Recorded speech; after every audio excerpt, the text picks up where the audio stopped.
80,000 subscribers. 80,000. Forgot that was up from our interview with Dakota. Yeah. 80,000, ladies and gentlemen. We hit 80,000 subscribers on YouTube. Yep. That's insane. When did we start this? In December?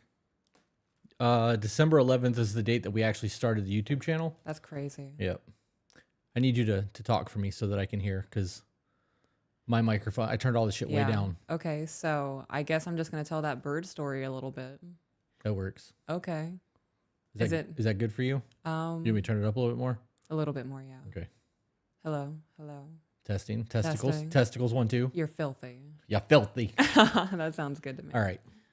So we had an echo when we did Dakota's thing. Yes. And because we have multiple channels going now, I will be coming through your microphone from time to time. So we are messing with sound levels. So as long as everyone can hear us, I think we're good to go. We had 80,000 subscribers before we sat down to do the live stream. I'm hoping to be at 80.5 by the time we're done. That would be absolutely insane. It would be. I am almost to 960 on TikTok. I don't know what happened. I think TikTok finally released the reins a little bit because I've jumped like 30,000 followers in the last 4 days. Yeah. But I went from 925 to like 930 in like a month and a half. I was just struggling. Yeah. But AJ believes we're going to hit it by the 4th of July. I think we're going to hit it sooner than that. Hit what by the 4th of July? 100,000? 100,000. Oh my gosh, yeah. I think it's going to happen soon. I think it'll happen by the end of June. Yeah. The end of this month. Yep. You guys sound amazing. This is amazing. All right. So do we have anything that we want to talk about before we jump into all of this? Dude, my desk is such a shit show over here. That was a question for you. A question for me. Do you have anything that you want to jump into before we get into the books? Oh, no, not particularly. I thought you were asking the chat. No, I was asking you. I have something that I would like to show off. Oh. You guys want to see my butt? No, I'm just kidding. So I'm going to request a kill switch. I picked these up today. We picked these up today. No, I did it. I carried them. You didn't pick them up. I picked them up. You're supposed to carry them. We went and got them together. Okay. But I picked them up. Technical. Bam! It looks so good. For those of you on TikTok, you can't see the new shirts that we're getting ready to release on the 15th. Those will be announced. They're going live on the 15th. The time that that'll go live will be announced during the live stream though. Correct. Yep. Super stoked. Super stoked. Oh, we did the apron thing today. We did do the apron thing today, and we're back to the drawing board on the apron thing. We did. You want to explain that? So we went there, we were looking at the aprons, and I liked the quality of them. I liked the feel of them. I wish there was some more pockets, and the pockets were in different locations. And I put the apron on, and it has like 7 inches of unnecessary fabric on it. So we were wondering if the company would be willing to alter that, and they don't do any custom. I think we really need to just find a seamstress and just have this shit custom made. I really do. Like, it'd be one of those things that you can get the quality you want. You can put the pockets where you want them. We can put the logos where we want them. Like, you can dictate how much goes over the side of the hip and how much doesn't. Like, it's just going to be a little bit more work, but I really think that's the way to go. Yeah. Yep. You think it's going to be more money? It would be. But I mean, it is what it is. You pay for quality. You know, I when I was tattooing still, I bought aprons when I was tattooing because you ruin your clothes. Right. And my knife and flag apron was like $200. You know, but it was worth it to me because it was worth it. But obviously, I'm not trying to sell your aprons for $200 a pop. But it would be nice if we could. All right. So apparently, there's issues on TikTok. Why is that? I'm seeing an echo and the words don't match up with my mouth. Okay, well, I mean. So if you guys don't like the sound quality, go to YouTube. Yeah. How many people are watching? 400. Yeah. So we are currently live on YouTube. The sound quality is much better there. This is kind of just kind of get you guys going that way. So I'm sorry it sucks. Heather asked, does it cover the chest? Are you talking about the apron that we looked at? Yeah, it covered everything. I can post that video in Discord. We went and got a little bit of B-roll of her messing with it today. I was going to wait until we knew what we were doing with them to post it, but I can show you guys. I mean, they were nice aprons. They were too much. Like, it was too much on the sides, and you didn't like them. Yeah. So I don't know. I'm the kind of person to where if I have too much wrapped around me and I can't move the way I need to move in the kitchen, I get agitated. And when I cook, I'm in the kitchen for 2 to 2.5 hours actually cooking. And I'm moving a lot. So if I'm being restricted by fabric that's unnecessary, I would be pissed off that I paid money for that. Yep. We just need to, we need to find a local seamstress or somebody online that can do that. I don't know. Let's jump into this thing. We're gonna cover 4 and 5 tonight. Yes. So that we can get into choice theory next week. Yes, we are. So you just want to get into it? Yes. All right. So the fourth apology language is planned change. This one was super short. So we're going to go into number 5 as well. Requesting forgiveness. Somebody in the chat just said, I would buy an apron sight unseen if y'all, they just ended it if y'all, but the thought of that says a lot about the people that believe in what we're doing. Yeah. I want to start doing interviews. If you guys didn't see that, I'm sorry. I know that you were just about to start getting into that. I just want to plug this real quick. If you guys want to see the interview that we did with Dakota, it's live on TikTok, YouTube, and it's on our podcast streaming services. We have an interview with a therapist coming up on the 9th, which should be live on the 10th or the 11th.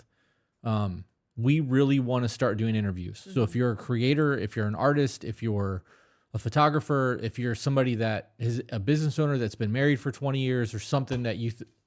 How would you feel about interviewing like a recovering addict who's been sober for extended period of time? It would depend on the story. Okay. You know, I don't want to just have somebody sitting here staring at us. I want somebody that's capable of having a conversation and like actually telling a story. Right. So you're looking to have people on the podcast to have productive conversations and actually gain something from it. Something with substance. Right. I don't want it to be a hangout. I'm not trying to just sit here and have a conversation with people. I want to be able to ask them questions about their lives and get benefit for the people who listen to our show. Right. So I just saw a comment from Gage Gardner, said, not sure if you guys are going to read this, but you guys saved me and I appreciate y'all so much. Well, we saw it. And I'm glad that you're here. All right, I'll stop interrupting you now. Okay. For like 5 minutes. So number 5 is requesting forgiveness. And I am going to read just some, like a few paragraphs out of the book just because it says it. There's no thought off of it. It just needs to be heard. So a planned change. I said that right. Change plan changed. Planned change. Ooh, the autism's getting me good tonight. Planned change is an expression of intent to prevent a reoccurrence of whatever offended the person who was offended.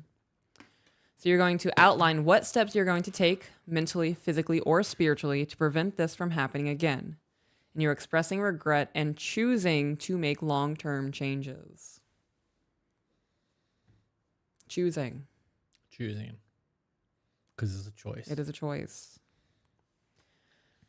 People who need apologies like this are needing their person to acknowledge that there needs to be a change. So in that sentence comes to mind somebody saying, are you really hearing me in this? And are you really going to change? Or is this going to happen again in a week like it always does? Right.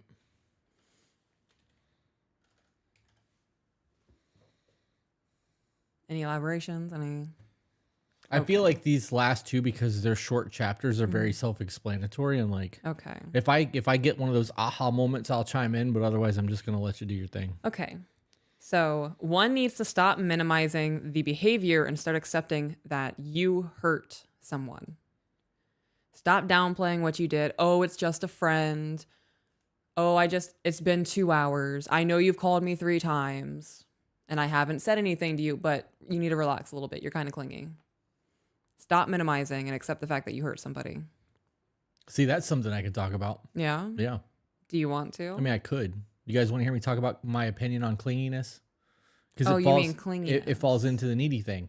There's needs not being met. Right. And that whole scenario, every example that you just gave, there's somebody on the other end of that is not having their emotional needs satisfied in their relationship. And having a what? Jeff's in the chat sending a bunch of roses again. Love that. Thank you, Jeff. Having that breakdown between two people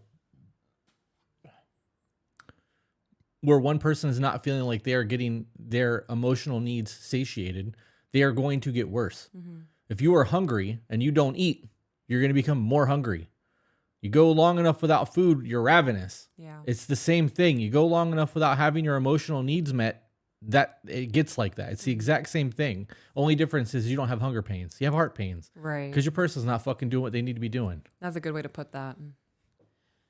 So the roses are still going from Jeff. So I just want to let people on TikTok know real quick. If you don't know who Jeffrey Graham is, he is an absolutely badass tattoo artist. And he does out-of-town bookings.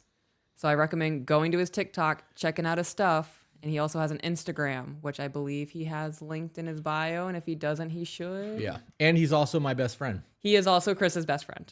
Hey, Discord, hydration check.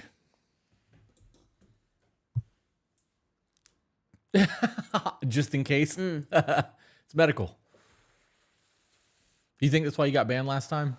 Oh, I didn't get anything out of it. I saw that. What a letdown.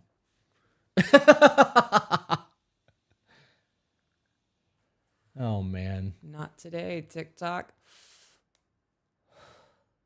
Feel better now? I do, yeah. Good. I didn't have hydration, so we did something else.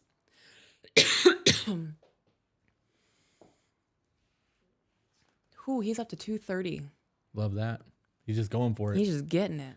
He's giving back all those hats I gave him the other day. I'm going to have to pop in there and go over the top with it. I saw Dakota flash up there too with the rose. Thank you, guys. All right, so if you plan to make changes, you have to tell the person you offended. They cannot read your mind, as always, as we preach. If they can't read your mind on your wants, they're not going to be able to read your mind on the fact that you intend to do better. Yeah. And you hear well, I told them that I'm sorry. They should just know that I'm going to try harder. Incorrect. Don't assume. And just verbalize, communicate. So changing any habit takes time. Changed behavior and an apology will also take time. There will be slip-ups. The one changing must not give up when you slip up. When you give up, you are telling your person that you are not worth this. You're not worth me trying to change my default setting. Changing is too hard. You just need to accept who I am as a person. And if you blow up on the person apologizing who has slipped up, you are also showing them that no matter what they do, they're not enough. Oh, that makes sense. Mm-hmm. Fantastic. And you will not succeed the first time that you try to make a change. And it is okay to ask the person that you've offended for patience. So in turn, one cannot expect it to be changed overnight. You have to approach your significant other with patience and grace. I feel like you not saying anything means I'm just nailing things. I mean, you are. I mean, what more can I say there? Okay. You need to have grace with your partner. I mean, fuck, what else can anyone say about that? There's nothing else like that. That's it. All right. Next. The idea to make change only when you're doing something that is morally wrong is erroneous. Can you tell me what erroneous means? Not good. Correct. Wrong. Erroneous, no. It means I'm absolutely ridiculous. I'm just so excited about saying this word erroneous and saying it to you and hearing how you feel about this word that I just have lost the definition of it. So I need to go back to my notepad and read that in a sentence. All right, I'm going to throw the camera on you and go get another water bottle. Oh, I would like one as well, please. I don't care what you want, woman. I ain't getting you nothing. Yes, sir. Do you want a little one or a big one? Big one, please. I know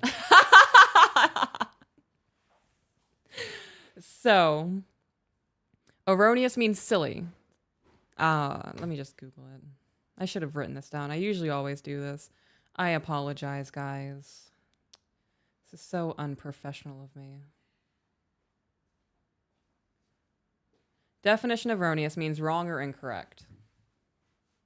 You got me the last cold one?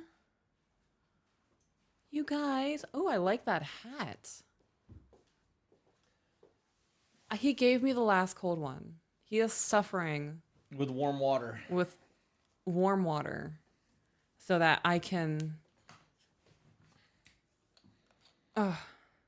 quench my thirst. You're just fantastic. You treat me so well.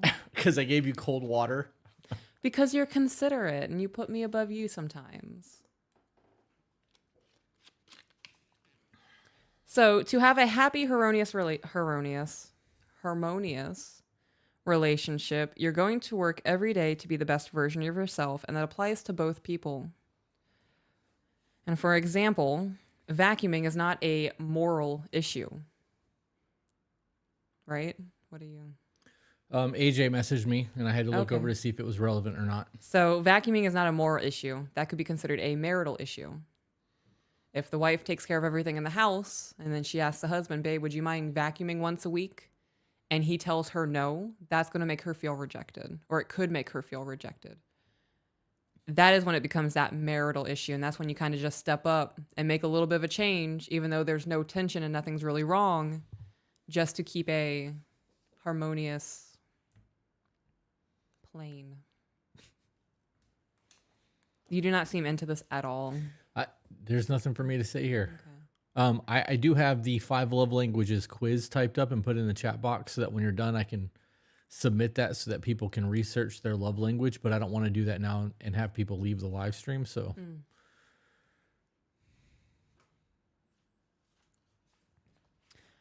So you have to be more than your words. Once you have your plan of change, you have to follow through to prevent the reoccurrence.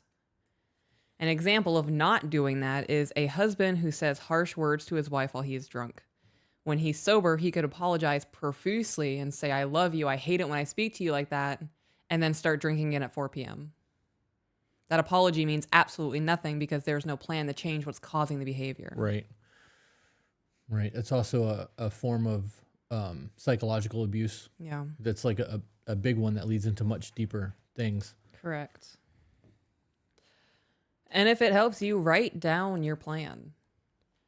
Even if it doesn't help you, I would make my significant other write down that plan, because when you want to start slipping up, I'm going to slide you your little notebook and be like, nah, we agreed on number 3, babe. That's your handwriting right there.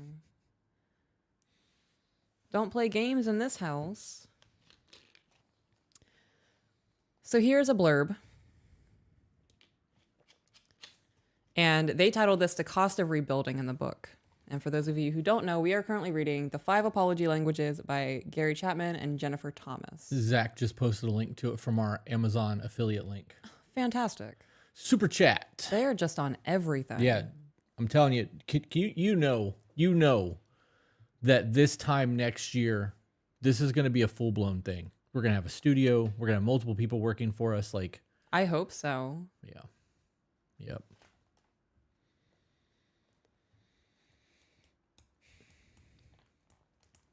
So, sometimes implementing the plan for change can be costly.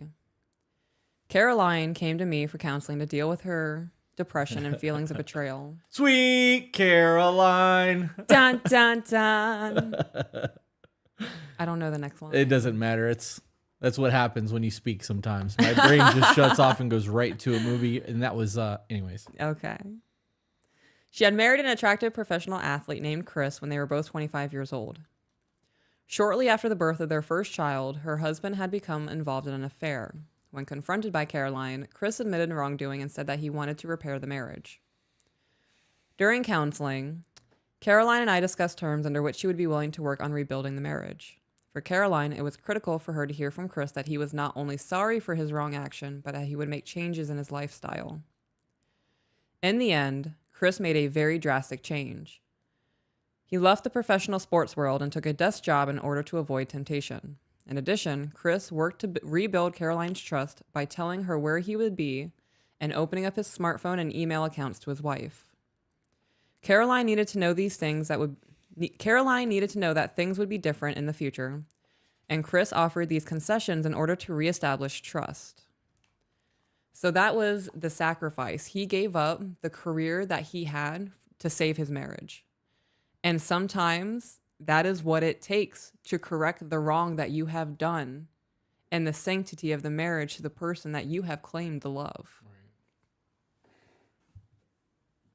You sitting forward to say something? It's just that sacrifice thing goes a long way. It does. And I'm going to speak religion for a little bit and quickly. And I'm sorry for those of you who are not religious and don't have faith or whatever. I'm not trying to isolate and I'm not trying to preach at you.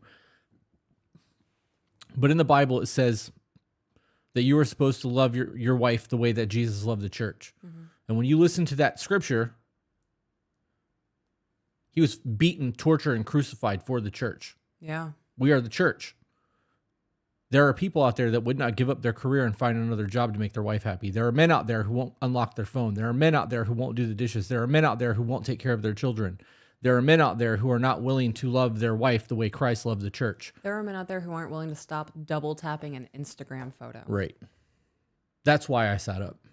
I'm not trying to get preachy. I know that's it's just something that I think about. Like, at what length are you willing to go for somebody that you love? There's a lot of people out there that'd be like, I'd kill for my woman. Yeah, you would? Yeah. Would you give her your phone? Right. Would you stop thirst trapping on TikTok? Would you stop trying to get attention? Would you delete your Instagram? Right. Like, come on. How far are you really willing to go to save your marriage? Mm-hmm. Anyways. Feeling super cocky for some reason. I don't know why. It's the space buns that everybody's infatuated with. Is it? Do they like it? So many people are like, how did she do that? I could show you guys. It's literally just a bun and I pull it. Like I fan it. That's it. It's nothing fantastic. Do you think it's because your hair is naturally curly that it does it like that? Probably, yeah. I think if you had straight hair, it wouldn't be. Yeah. My hair is 9 times out of 10 like a bird's nest. Very easy to get styles going. You said to me the other night, I really do have big hair. I did. I saw my side profile for the first time ever with my hair down. And it's like from the front, it looks good, right? The side, it was just it looked like back here. It looked like Rick Moranis' helmet from Spaceballs when he did the Darth Vader helmet. Yes. It looked like a really bad, like Halloween, spirit of Halloween wig. And I was like, oh no, should I get my hair cut? Yeah. Like, No, you shouldn't. Should I get it like tapered in or something? No, you shouldn't. I like your hair just the way that it is. I look like a unraveled Q-tip. Yeah. Yeah. I like it. Okay. Are we done with the book? No. Oh. So last thought on this apology language was that there will be failures and you have to learn from them through the process of making the change. So what you did before the change didn't work. You're exploring the new territory on how to avoid that again. And you're going to be, here's the course you're on, wasn't working, so you're going to veer a little bit. You're going to cruise and then something else is going to happen. You'll be like, oh shit, I have the option to backtrack or I can find another way to go forward. And you're going to have to pick one. Personally, I will always try to find a way to go forward. Always forward. Isn't that a motto on a website somewhere? I think it was part of a description of a podcast. I'm almost positive I've seen that somewhere. I think I heard of them. Crazy. One of the co-hosts is named like Asparagus. Asparagus, huh? That's the only thing that came to mind, yeah. That's funny.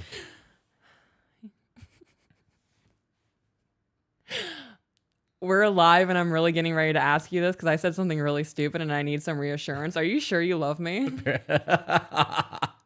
That's what you need reassurance on, huh? Because you said asparagus instead of a fruit. You could have said strawberries. Correct. That's the only. Yes, I still love you. Although I'm really glad that your pee doesn't smell funny from asparagus. Because that would be awkward. That would be problematic. Thank you for loving me as I am. So number 5, requesting forgiveness. So this is asking, can you forgive me? That's all, maybe. folks.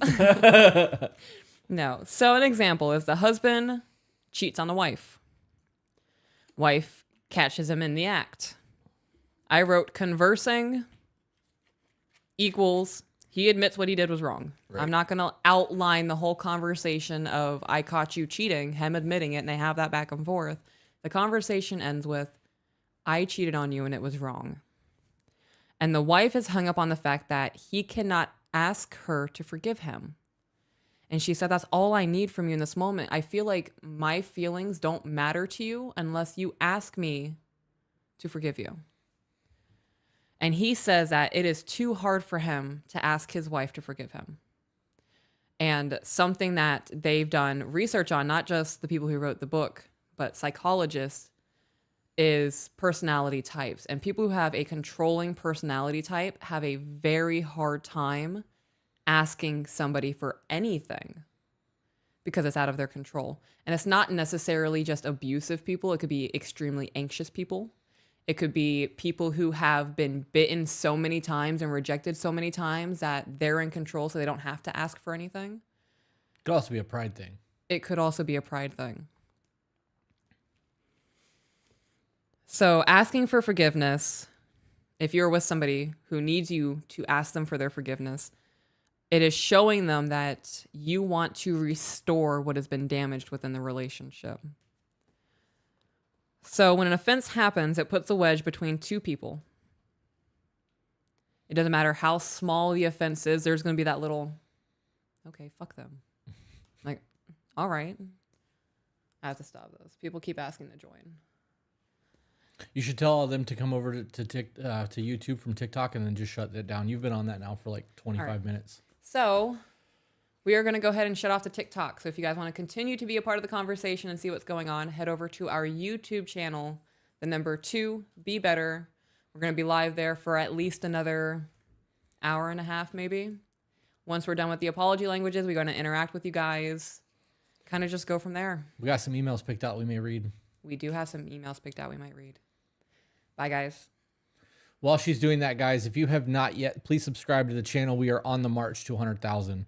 I've noticed that I've gotten a couple of Patreons we have gotten a couple of Patreons while I've been sitting here because the notifications come to the phone and then to the watch. So I'm able to do it without picking my phone up. So thank you guys who have subscribed to the Patreon channel. That goes a long way. We hit 1,000 people in Patreon 2 days ago. And that community is what's keeping us going. So thank you guys for that. And I've noticed some super chats coming through. That shit goes a long way as well. However, for those of you who don't want to support us financially, the best thing that you can do is share our content and give it to people that you know is going to get some value from it. Mm-hmm. Give it to people you think might not like it. I don't give a shit. Just give it to somebody.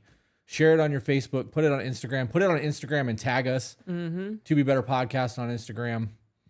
Share it to your story. You'll get a little flame reaction from me because I see those. Yep. All right. Did you plug the Discord? I did not plug the Discord. I plugged the Patreon. You can plug the Discord. So I want to talk about the Discord for a minute. I absolutely love the Discord. It is a community of almost 750 people at this point. That's insane. Absolutely insane. There's almost 1,000 people in that Discord to go to for advice, to have a good time, to have like-minded people.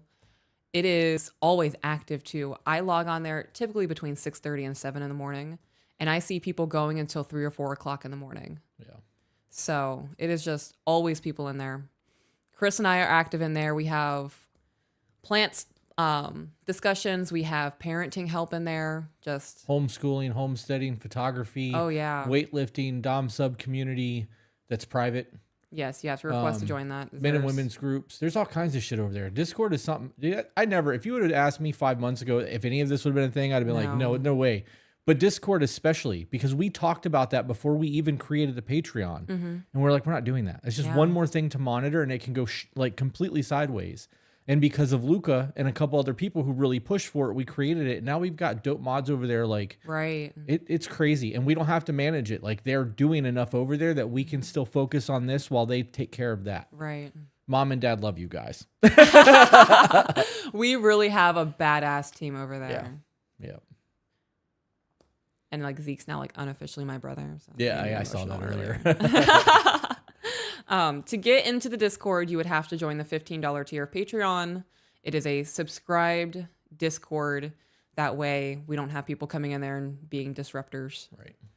And if you come around, fuck around and find out, you will get kicked. Correct. We do not play games. Yes, there would be a very professionally written, "You're not welcome here" from me. When we sat down 30 minutes ago, and I jumped in here and said, we're at 80,000. I want to see 80.5 by the end of the podcast. Yeah. We're at 80.5. No, the fuck we're We've jumped not. 526 subscribers since we sat down 30 minutes ago. You guys are fucking wild, man. I love every one of you for that shit. It's been 30 minutes. Yep. 100K is coming, baby. We're going to have a button in this bitch. And then we're going to buy electric bicycles too. I'm just saying. 100K is electric bicycles and photography on the beach. Don't cry. I can't help it. It's been 30 minutes. Yep. None of this is possible without the people watching us. Yep. Like without you guys, we wouldn't be helping the people the way that we're helping them. Yep. Okay. I need some water. I'm dehydrating myself.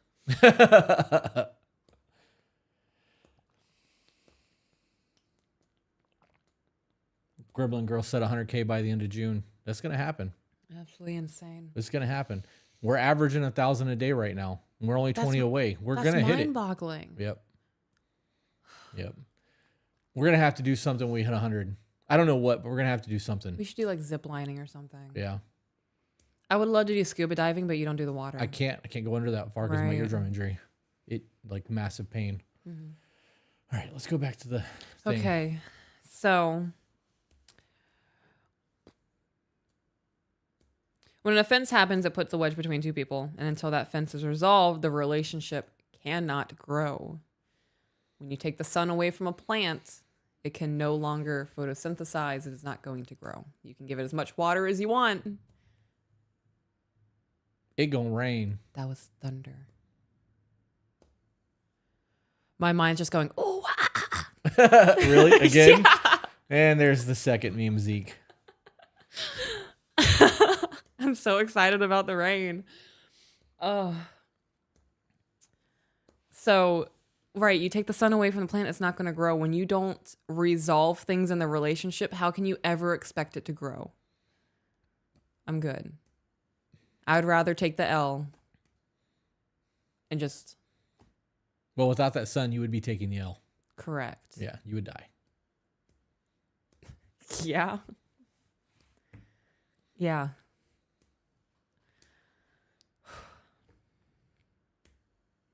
It shows that you're aware you've done something wrong. That is how the person who needs you to ask for forgiveness perceives that. It shows that you are acknowledging that what you done was wrong. And now all you can do is wait for the forgiveness aspect to kick in before it can move on. And we have to interrupt the live stream for that. Would you like me to read it? Can I read it? Go ahead. So Cerulean Firefly just sent $100. And for those of you who don't know, if you send a $50 or more super chat, we interrupt the stream to read what's going on. All of the other super chats will be right at the end. Correct. Congrats on the 80.5, getting 100,000 hella soon. Y'all deserve that play button. Making changes, making people be better, myself included in that. Y'all are truly changing lives each and every day. I'll be forever grateful for the tips and advice y'all provide. Much love. Love that. Love that. She is also going to have the top spot there when it registered on the screen. That's insane. Yep. Okay. I don't remember what I was saying. It also shows that you're willing to put the future of the relationship in the hands of the person that you've hurt. You know, this is the only apology language on this entire thing that I have a problem with. Yeah, I can view this as very manipulative. I can. Yes, dude. Yeah. Yeah, that's all I've been thinking about this whole time. If I have to ask you to forgive me or ask for forgiveness, it means that my apology is not sincere enough. Mm-hmm. There's not been any change of action. There's been no planned change of action like that's groveling to me. It's almost begging, like, please forgive me. Right. Please. So I can accept this. That was good. Right? Yeah. We should be an actor. I very much did picture you in like Sister Act in that moment. Yeah. Yeah. If only Jordan was here to play the trumpet for me. I can see this being a more healthy apology language if it's combined with one of the other ones. Right. Like if there has been a plan change that's been 6 months, they're having a check-in and he goes, you know, I've done all of this. You say I've been doing great. Can you forgive me? Right. But see, that's not asking for forgiveness. I mean, it is. Yeah, it fucking is. Right. But at that point, there's been 6 months of work laid down. Right. We've paved the fucking road. Like, you just need hey, did you notice the road is paved? Like, is it safe to travel on for you now? Like, are we good? Yeah. We've done the fucking work. Like, I feel like that's a much more valid thing than begging somebody for forgiveness in the moment because they got Right. caught doing something they should have been. If it's, That new subscriber thing is going to be going for a hot minute. yeah, Yeah, well, yeah, we hit 500 subscribers since we sat down. that's insane. It's just going to keep going. A situation that would make me very uncomfortable with this apology language is, for example, say a wife is out and about with her friends. Her and her husband had a conversation. She'd be gone for 2 hours. It's about 30 minutes past the 2 hour mark and she shows up late. And, you know, she texted him on the way there. There's traffic. I'm just going to be a little bit late. She gets home. He blows up. You do this all the time. I can't believe you've done this. This is all your fault. You have to beg me for my forgiveness. Right. That is toxic as fuck. Yeah. Requesting forgiveness is difficult for people who have controlling personalities. And as I explained before, that is not necessarily abusive controlling. There are a multitude of reasons that someone would have to feel like they need to exude control in their life. Many people fear rejection, and for some, rejection is absolutely the most unbearable thing they can experience. Why do you think that is? I don't know. I was just thinking about that. I just, you know, I can't relate. Yeah. You know, I understand that not everybody's cup of tea. Or if I said prior, chai tea latte. I get a little spicy at times. And I look the way that I look and I talk the way that I talk.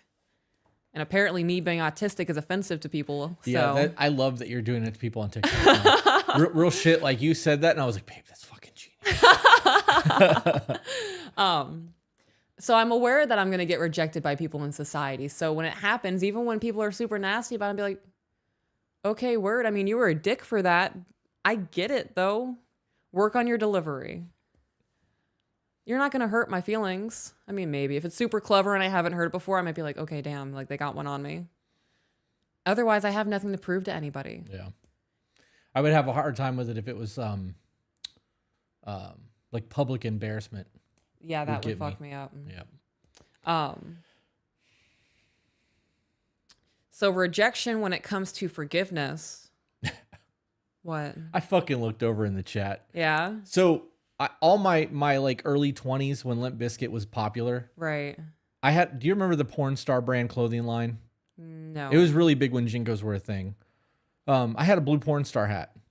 It was fitted. I wore it all the fucking time, and I wore it backwards. And Limp Bizkit came on the scene. Everybody's like, "Oh my god, you look like Fred Durst." I'm like, "Stop it! No, the fuck I don't." And I just got it in the chat, and then somebody else said that I look like a balding John Travolta. I don't see that one. You do not look like John Travolta.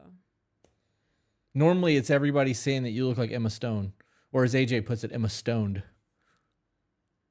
Clever. I can't wait for Choice Theory either. That's why we ran these last two back to back so that we can. What are you doing? Comparing you to Fred Durst. You'd have to do Fred Durst from the early 2000s, not Fred Durst today in the. Right. Stop it. I see it a little bit. Yeah. No, you don't. A little bit. It's the eye shape. Is it? You definitely have a cuter nose. Now I just need that Fred Durst money. Them $3 bills, y'all. Okay, continuing onwards. Read page 85. Is that your note? Yes. Thanks, past self. So there are a couple of blurbs that I want to read from here. The first one is, apologizing is making an admission that we erred and we don't like having to do that. As in apologizing that we've done something and it's our fault. It makes us vulnerable because we're requesting something, forgiveness, that we think only the other person can grant and we might be rejected. So that's that piggybacking on people will feel rejected, so they're too scared to ask for anything for the forgiveness. I also don't understand that mindset. I can't either. Right. You know, if I apologize to somebody and they don't want to accept it, okay, I get it. Right. That doesn't change the fact that I'm acknowledging my shortcoming or my flaw or whatever it is that I did wrong. Like I'm being true to myself and taking ownership of what I've done. That's it. Whether you forgive me or not doesn't matter. Yeah. I've aired my shit. I've owned it, and I'm moving on one way or the other. You can forgive me or not. Right.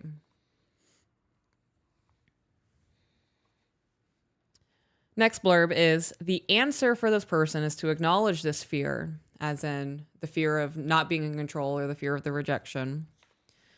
And the reasoning process might go something like this. I know that my greatest fear is rejection. I also know that my behavior has created a problem in this relationship. And the only way to remove the problem is to sincerely apologize. Therefore, if requesting forgiveness is the apology language of the other person, I will go against my own fears and ask, will you please forgive me? Mature people recognize their fears and refuse to be held captive by them. When they value a relationship, they are willing to go against their fears and take the steps necessary to bringing healing to the relationship.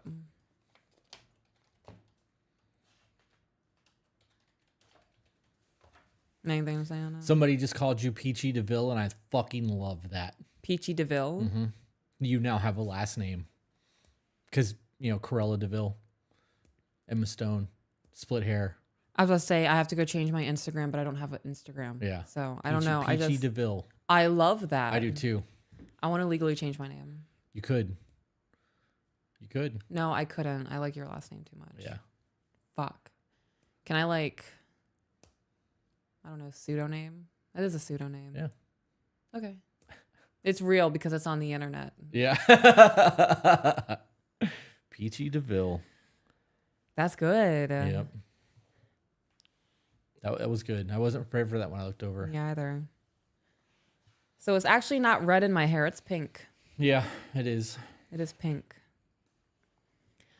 So there was one paragraph in this book about how you can't demand forgiveness. And I feel like that's pretty self-explanatory. Yeah, there's no need to cover that. When you demand forgiveness, you are completely taking away the free will of the other person. Right. You're also forcing somebody's healing patterns. You can't do that. Don't do that.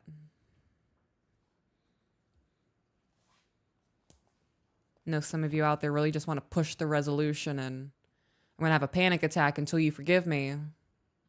It's not how that works. I'm going to read some more blurbs. Okay. To this person, admitting wrong is equivalent to admitting I'm a failure. And this is for people who fear that they are going to be viewed as less than or weaker or as a failure. Therefore, they find it difficult to admit they are wrong. Typically, they will argue vehemently with the other person that what they did is not wrong. They say it may have hurt you or it may have offended you. You took it the wrong way. I didn't mean it. I have a hard time with that. Yeah. I really do, because I think that when you fail to really be accountable for your actions, there's no reason for you to ever change. Right. You know what I mean? Like that person, the people that do that will never evolve because they're not willing to take accountability for their actions or the things that they have done. I wouldn't keep people like that around me. Like I really wouldn't. And if I caught that shit early on and realized that was going on, you just need to keep fucking moving, bro. Like, yeah. I'm good on all that. That's too much drama for me. Yep. All right, next blurb.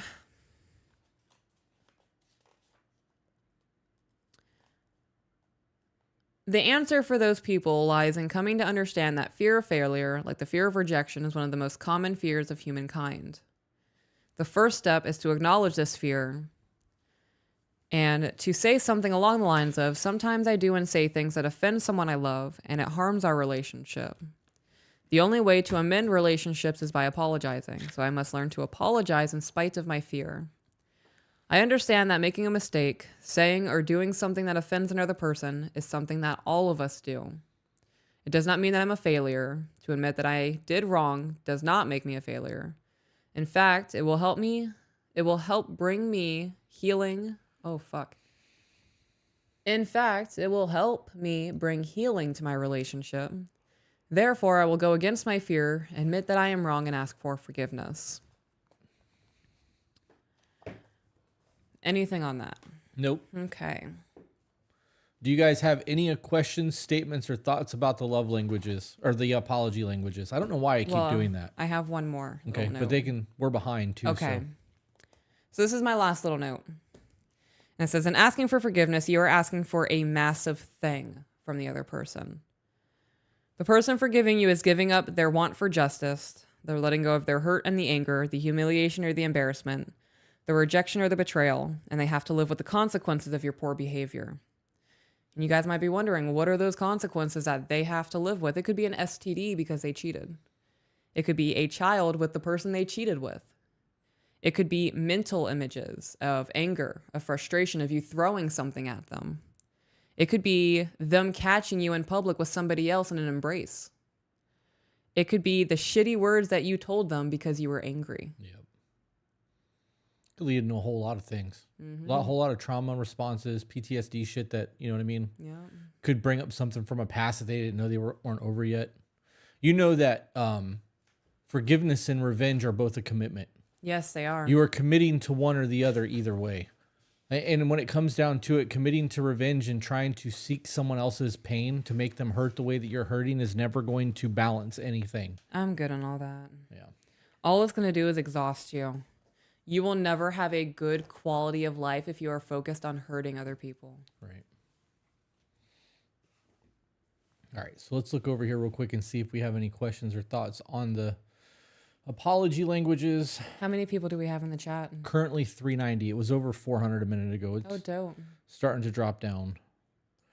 We did see that our viewer from Japan is watching. She said good morning. Oh, hell yeah.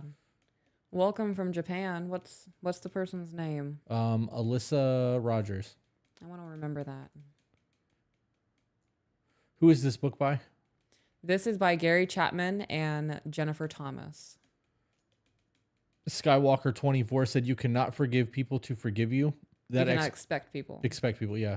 That expectation means that you think you deserve forgiveness when it's not up to you. Correct. It's a hell of a statement. You think that you deserve forgiveness. And I don't remember if I didn't write down the note or not, but in asking for forgiveness doesn't mean you earned one. Right. Sometimes you just have to live with the fact that you messed up and you lost something good. I'm going to blow through these super chats real quick because we've got a bunch of them. And we're up to 80,700 now, just so you know. Just so you're aware. Gremlin. I was about to say, it would have been wild for me to choose to do a spit take right now. Yeah. Gremlin Girl, $6. Thanks for everything you do. Love these live streams. Well done, 80K. Cerulean Firefly, first, LOL. Now I have 150 characters to fill with BS just because I wanted to be first on to 2 super chats today. How am I going to use them all? You want me to move this to the other screen so you can read these? Yeah, you could. Oh, dope. All right, next one is from Leslie Ridge for $9.99.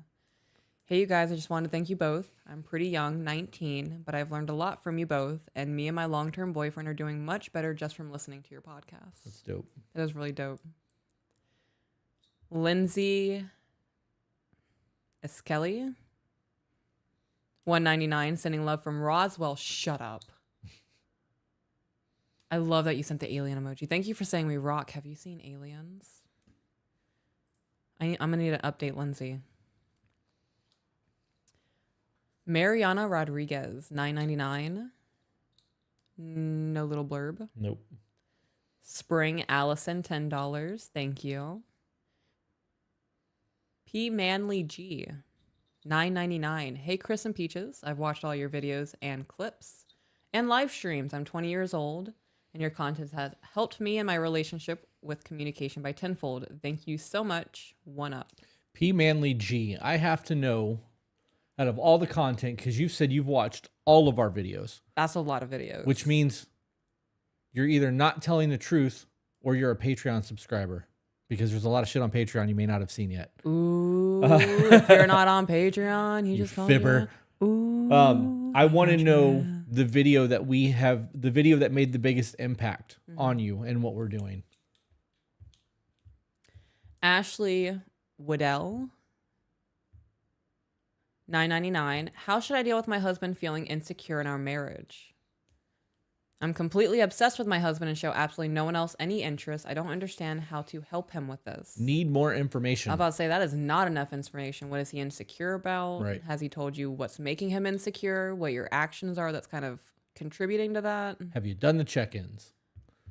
I'm willing to bet he's told you already what makes him insecure and like why he's insecure about shit, but he probably didn't tell you in your language. Right. Because we don't speak the same language a lot of times, especially when No. there's hurt behind it. Oh my gosh. Learning to talk to you was like having to learn to read Sanskrit or something. Yeah. It's a whole nother language. But it's easy, right? Oh, Once yeah. you- Now that I know it, oh my God, I speak it almost fluently. I still slip up sometimes and have to ask you a definition of something. But Yeah. How do you mean that? That's listening to understand, though. yeah. Mystic Montana sent 149 with a peach. Twice. That's for me.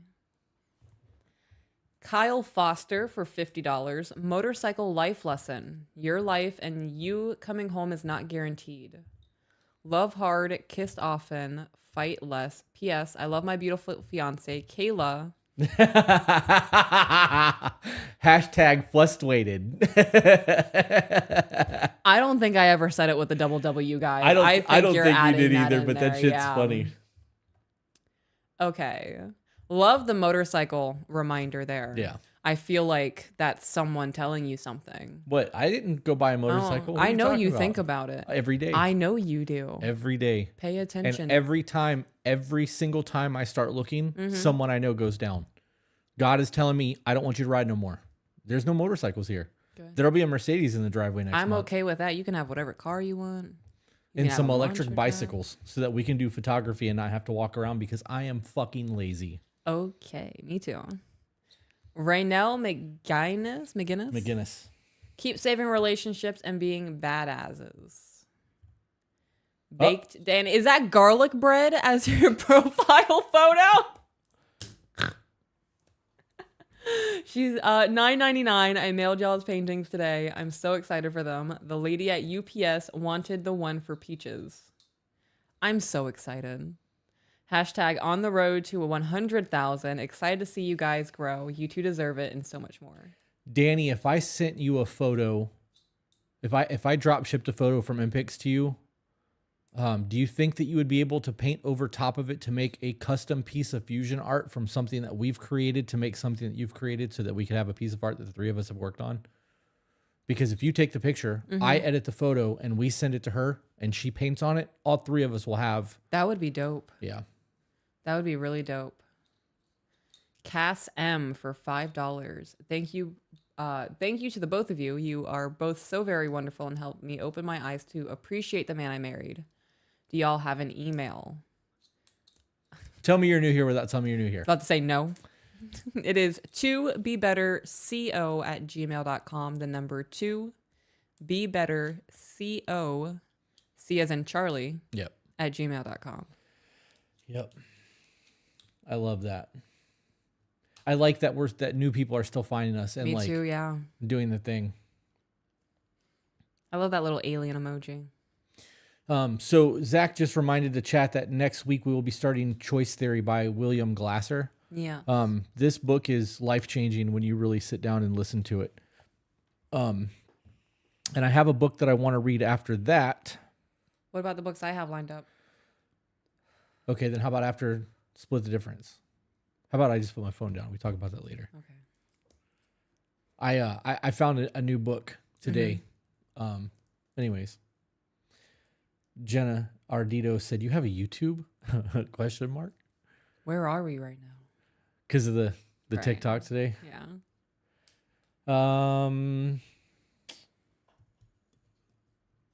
Do you have a link to the check-ins yet? Yeah, we do. I'm pretty sure. tobebetter.co. Click on downloads. Not only will you find a PDF download of the check-ins on our website, there's also a video talking about the check-ins. It's almost an hour. That's also on our Yeah. website. It is. There's also t-shirts for sale on our website and photo prints on our website. Yeah. Yeah. Oh. Sarah Ferderer. There's a lot of R's. I need you to scroll up. Thank you. Hello from Washington. Yep. Thank you guys for everything. Every minute you have spent in front of these cameras has changed who my husband and I are. Together. Nothing can stop us. Hashtag all the way up. Hashtag 12 years strong. Nothing can stop us. I'm all the way up. Megan Dillon, I would like to do more things for my husband to show appreciation, but he tends to feel like I'm doing it to get something in return. He says it's because of how he grew up. So he's basically saying that he's going to hold you accountable for everything you've never done. That sounds exciting. Let's say, homie, I didn't grow up with you. Right. I didn't do that shit to you. Why Right. why are you punishing me for somebody else's actions? I would have a sit down conversation of, babe, I've never done anything in malice towards you. And it really hurts my feelings to have my love language thrown back in my face like this. Yeah. I would also ask him if you've ever done anything to break his trust. That would be a good question to ask too. Yeah. Yep. Mariela Torres, please make a video on red flags, when to know when to divorce, advice on knowing when to end a relationship. That's not something that we can, that's not a thing. Like it's so individualized. It's so specific. Yeah. Right. Every situation's different. And as far as I'm concerned, abuse is one of those things that you're not coming back from. Correct. And that's a me thing. I watched women get beat my whole life by, when I was a child. So I don't, that's not acceptable behavior. Verbal abuse, psychological abuse, physical abuse. It's not okay. Right. So in my opinion, that would be that time. Like the moment you recognize that that's happening, it's time to make your exit. And you should notice that before you get married, not after. But the rest of that shit is a very difficult thing because every single person's life is different. Did you see the shirt thing? He said, I'm a fibber. I did. I'm going to get into that in a second because I think we probably end up having time to do some emails. Okay. He said, I'm a fibber then, not a patron sub, but the episode that stood out most was the sideshow long distance. I don't know which one. I don't either, but you know what? That's crazy because everybody gets something different from the videos we have. So we must have said something in that video that struck him and it was like a giant gong going off. There you go. Lucy Davies, hi from the UK. Love your views on communication and showing appreciation. I now remove my man's shoes for him and we both love it. You're legends. She's a he face. I love that. Get it. I'm going to show this again. And while I'm doing this, we pull up an email.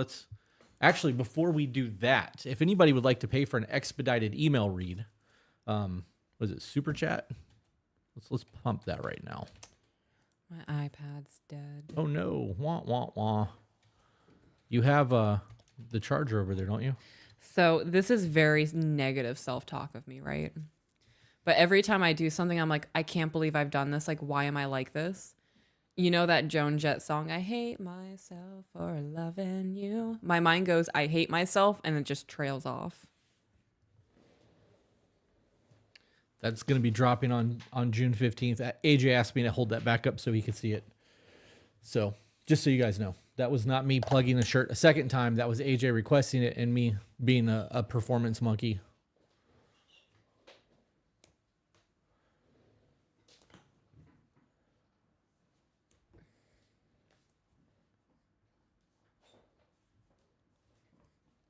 I'm hungry again.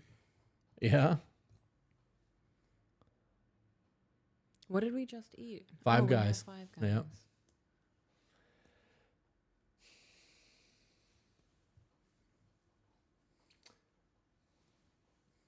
Someone said he remind me of a white shack. Wouldn't it be reminds me? Wouldn't there be an S at the end of that? Yes. Okay. Just checking. Correct. All right. Let's get them emails. Okay. Hashtag pick your hard. Lorraine said there should be words on the back of the shirt that says hashtag be better. We really should have put something on the back of the shirt. Next time, Gadget. Next time. All you saw was the fist in the chair with the spike collar and the cat. No? Anyways. No, I'm just flustered. So what are we doing? Are we just picking an email? Where am I going? You said you had some emails picked.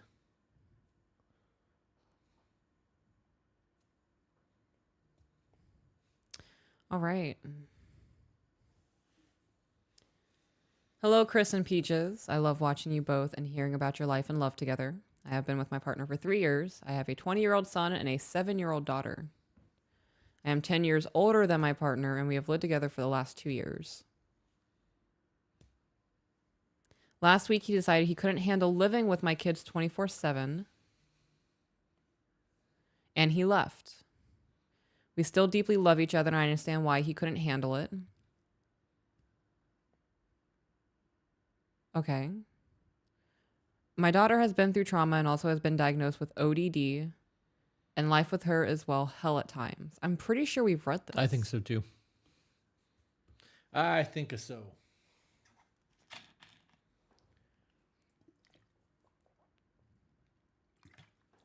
Is anybody in the chat currently that has already paid for an expedited read? Because we have some of those ready to go as well. But those were supposed to be Sunday night, so. So am I continuing? Or are you going to do that one or are you going to pick a different I one? found another one. Okie dokie. I'm pretty sure we covered that one because we had to Google what ODD was. Yes. Yes, we did.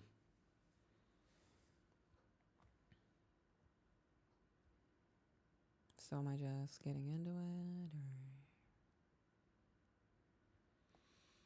Whatever you want to do, babe. Okay, interfering friends / disrespect.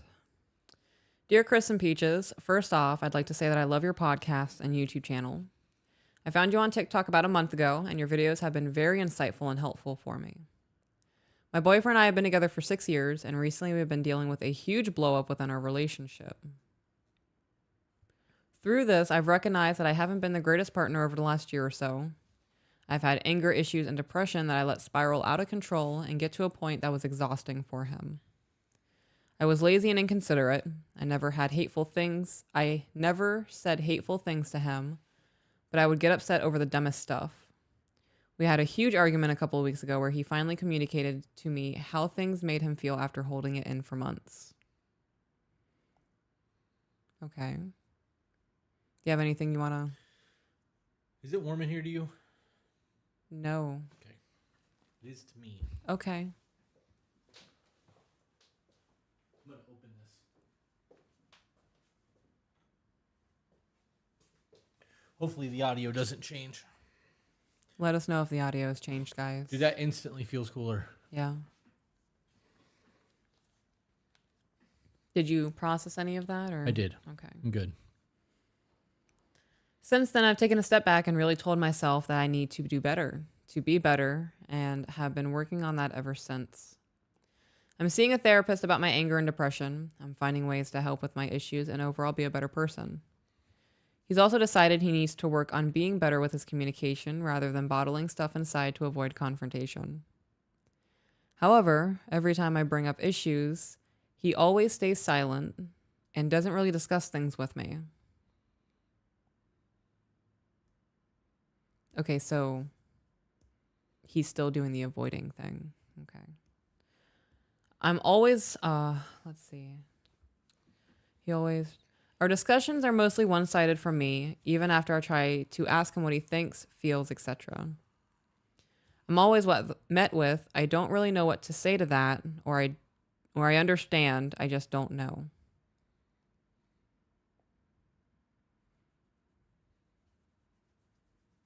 I'm so confused. So this is a new development for them with him being avoidant? I don't know. Are you okay? I'm hot. Like uncomfortably hot. I'm sweating. Yeah. I don't know what's going on. Okay. I dislike it. I can tell. Do you want to like pause and walk out of the room for a second? No, I could go get a cold soda because, I've been drinking warm water. Maybe that's why. Would you like me to get you one? No. Okay. I was just thinking though, like I enjoy doing these and like since the people who are they're saying my camera's focused on the mic, it looks perfectly fine to me. So I don't know if it focused on the mic and then focused back, but anyways. I don't remember what I was gonna say. Got I don't know. sidetracked. Chat's distracting. Guys, the autofocus is going to happen. That's all there is to that. I can't make it not autofocus, because if I turn the autofocus off and I move over here, then I'm going to be out of focus. And I'm going to be damned if I'm going to sit like this all night and not be moving. No. Deal with the blur. Okay, so he's hitting her with what sounds to be excuses. Yep. However, we have a few mutual friends, both female and both previously were his coworkers, though, that are making things difficult.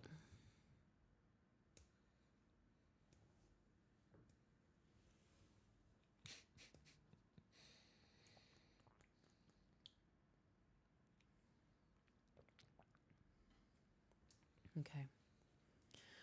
When everything initially happened, he confided in them rather than talking things out with me. They said some pretty horrible things about me that really hurt me. I've tried reaching out to them and discussing how the things they said and how they completely disregarded me made me feel, and I've been met with complete silence. I was never disrespectful to them, but since my boyfriend and I had our fight, I've been shown nothing but disrespect from them, even after we've begun to work things out and work on being better partners with each other. They have found me trying to be better, to be a laughable thing, and generally making things difficult for us. I'm sorry. Is he still in communication with these people? I wish this person was in the chat.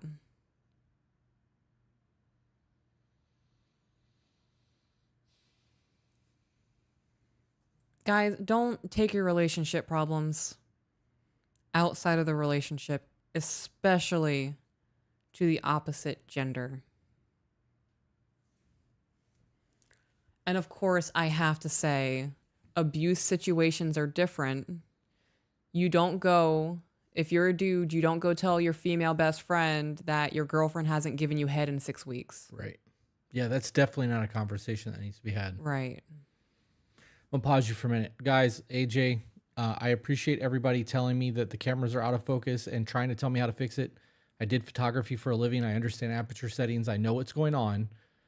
The way that our camera setups and the light that we have in here, if I jump my aperture up, I have to jump my ISO up. And if I jump my ISO up, the video is going to look grainy. I'm doing the best I can with what we have, and you guys are going to have to deal with the fact that focusing is going to happen. It's breathing.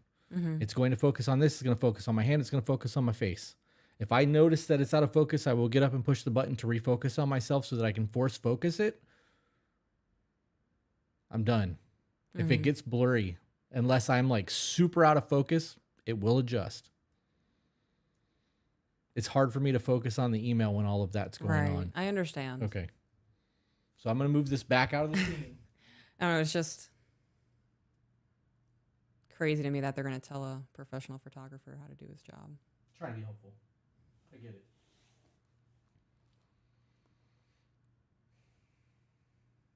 I voice how their disrespect makes me feel to my boyfriend, but I'm not sure how he sees their action the same way that I do. These are friends that I've confided in on issues with our relationship in the past, and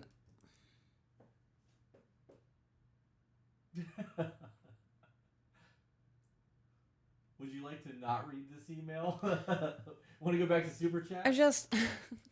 If you guys would like us to go back to Super Chat, send some through and we'll gladly leave this email and jump back into those questions, because that was a lot more entertaining than this. I'm just saying. How are you going to complain about your man going to females about your relationship problems when you were doing it first? So not only are they getting the version that he's giving them, they saw your ass firsthand. Yeah. Do as I say, but not as I do. I don't know. I would say something about their evidence might be kind of creditable because they've heard both sides. That's absolutely insane to me. This relationship can be repairable. It's going to be a lot of work, and there's going to be a lot of animosity and frustration, and I can't believe you did this to me. Well, you did it to me first. Yeah, but it doesn't make it right for you to do it. Right. They were my chick friends. What are your excuse? Sounds like we're in middle school again. We're supposed to be adults conducting ourselves in a manner that is flattering of an adult. If you want to complain about your relationship, get a therapist. Don't bring people that you know well into your relationship issues, because this will be the outcome every single time. Did you see that super chat? What?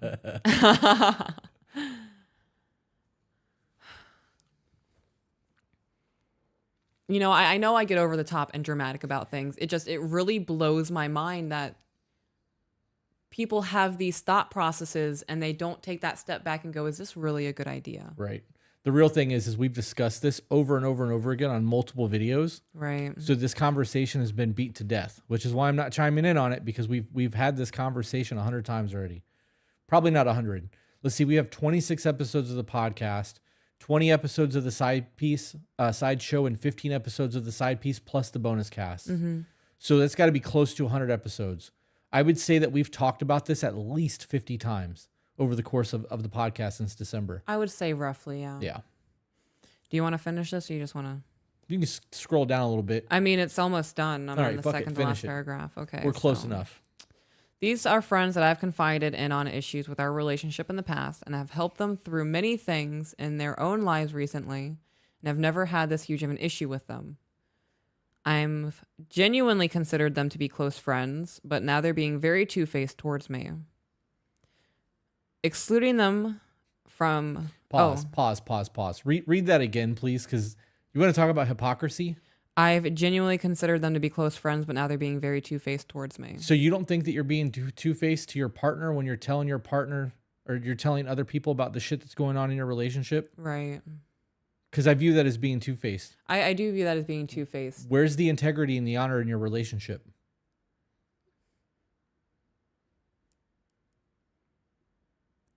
You know, if this was a situation of him complaining to his man friends, this wouldn't be an issue.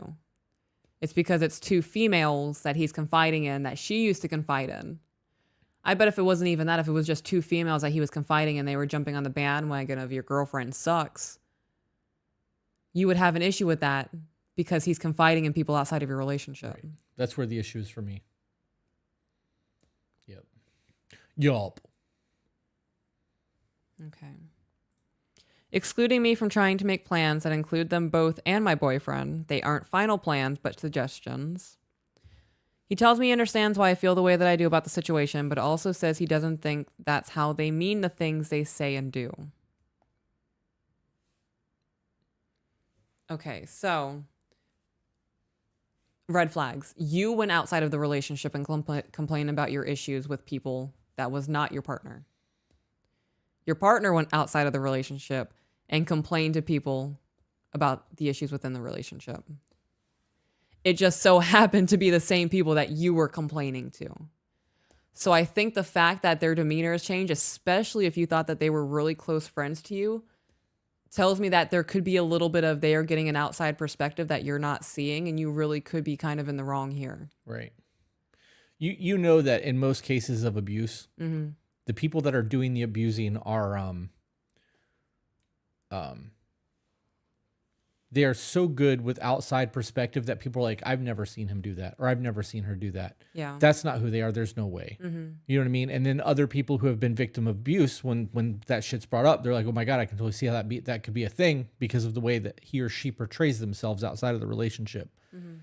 This whole scenario is early onset things that lead to abuse, because they are starting to skew the bias of their social setting to make their partner look in a negative light, Mm-hmm. which is going to make them start looking like they're right all the time. So in the event that abuse actually starts happening, they've already got a negativity bias towards the other person. They're less likely to be believed. You mean him doing that with the girls? Mm-hmm. Yep. I'm going to have to take this phone call real quick. Okay.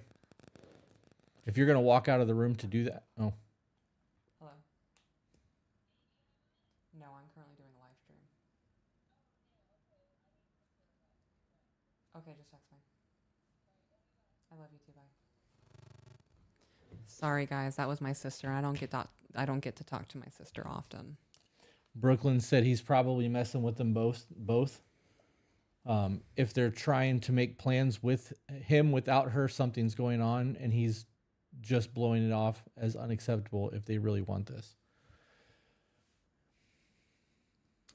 I don't know. There's too much speculation that can happen in this because we really don't know how they're behaving towards each other. Yeah, we got an email with a whole lot of lack of information, but it's also an email that we've covered extensively.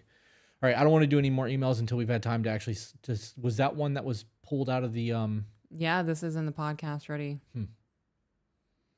Well, okay then. Cerulean Firefly said she's out of line. Next, thank you, $5. Death Clan, $5. So I'm thinking for mine and my wife's 5-year anniversary, she's wanting to take me to Star Wars Land in Florida. You know that Star Wars hotel that they had in Florida was like $2,500 a night. They're closing it. Yeah, after 1 year of being open, they're shutting it down. I think the last booking is in June. I wonder why. It's no money. Who the fuck can afford $2,500 a night? Right. That's insane. $2,500 a night. You know where we're going? The Maldives. We're going somewhere like exotic, not fucking Disney. Going to that hotel that's in Utah in the desert. Oh my god. That one was $3,000 a night. The one in the Maldives was $7,000. I wish I had fuck you money like Me that. too. Me too. I want to touch all of the rocks in the desert. Yeah, all of them? Yes. I want to get a helicopter ride to the top of that thing. Yeah. That would be gangster to just set up a tripod up there and catch a sunset. Oh my gosh. Yeah. I want to touch the different layers. And Have you ever been to Sedona, Arizona? I have never been to the West besides California. I think that you would fit in real well in Sedona. It's on a ley line. So like there's a big hippie community out there and like artsy fartsy people, and Bell Rock is like right on the center of a ley line. I feel like everybody in that community would love me. Probably. Yeah. It's becoming very like high end art district. Okay. But it was pretty dope when I was out there. It's also where it's close to Antelope Canyon. When that dude was walking through those what do they call them? Slope canyons? What do you call it? Slot canyons? Yes, where he was talking about Yeah. the exhale being the breath. Yep. Yes. Antelope Canyon looks a lot like that. When Peter Lick took that photo of like the ghost or whatever it was, the spirit, he took that photo in Antelope Canyon. It sold for $6.5 million as a print. It's the most expensive print ever sold. Yep. Was it like bid on? I don't know how they sold it like that. I know that it's sold, and I know that they do photography tours out there now, which gives you like an extra 10 minutes to take pictures, and they try to recreate that for people. But you're not. Peter Lick is a fucking gangster with photography. You're not going to recreate that. I actually took pictures out there. You're just not, especially with all the people that are in and out of there. Anyways, Crimson Rain King said, just had my boyfriend leave me because I was forced to sell my townhome, and he can't date someone he doesn't live with because trust issues. He didn't help pay bills or look for another place for us. Oh, so he can no longer mooch. So you had a moocher. You didn't have a boyfriend. Word. Yeah. You had a child. Congratulations, he's gone. Spring Allison gave us $20, but didn't say why. Oh, well, thank you. I love that.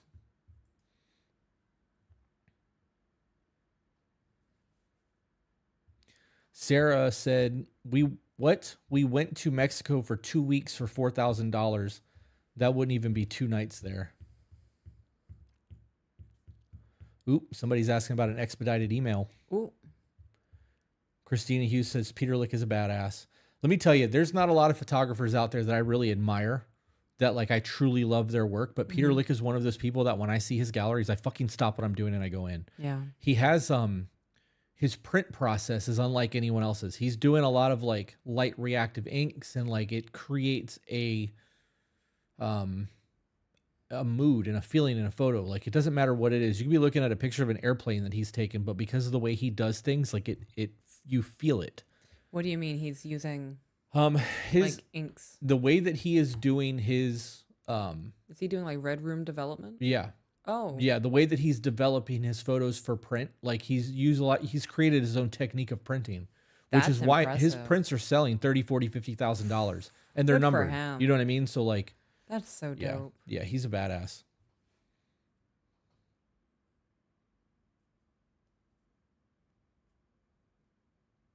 Moab is life changing. I wanted to do Moab. I wanted to do what is it, Hell's Revenge, in a truck. Faith said, I really admire the both of you. I have been watching your podcast since the beginning. but too shy to comment on anything. The knowledge you are sharing has helped me become a better person. I love that. Faith, I appreciate you commenting finally. Coming out of the shadows, stepping into the light, saying what's up. I'm bored. Thank you for commenting, Faith.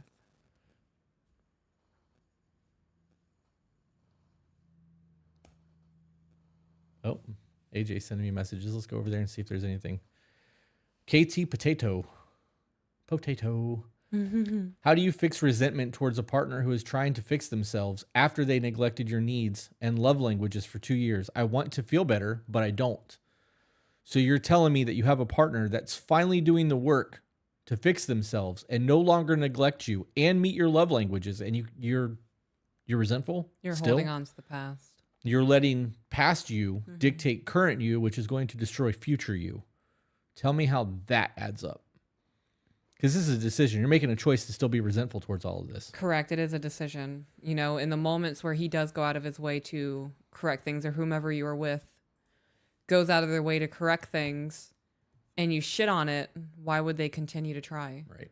Because that's actually good. That's how that will play out. It is, yeah. I've been trying my fucking hardest. You haven't acknowledged it at all. We're still having conflict, and I'm making all these changes. Why am I making the changes if we aren't changing in the process? Yeah. Change is hard. Real change is fucking difficult. Oh yeah, it is. Are you kidding me? I'm working on my frustration right now. Yeah. Why would you stunt that? If like I noticed that you were getting frustrated, and I was like, hey, I noticed you're not being emotional anymore. You're not like letting that control you. You'd be like, damn, he noticed. I'm doing good. I would probably cry. Right. But if you were being that way, and I'm like, I thought you said you were working on not being frustrated anymore.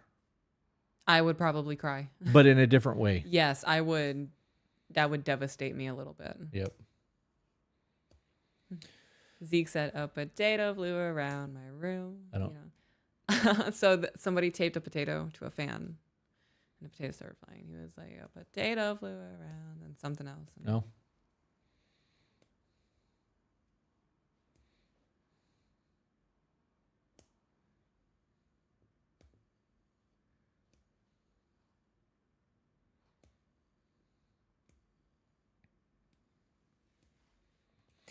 I'm going to go get a drink. Okay. You guys know what that means. I'm going to put the camera on you so they can look at that beautiful face of yours. Oh, me. You guys, he makes me feel so good about myself. Fuck.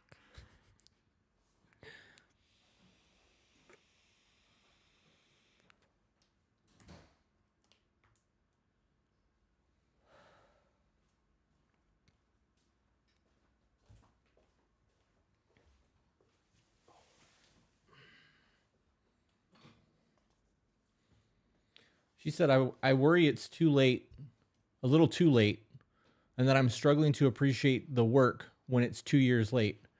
But I don't want to feel like this. I want to appreciate it and feel good again. Then you have to make that decision. It's a choice. Everything that you're doing right now is a decision. Correct. You're choosing to feel this way.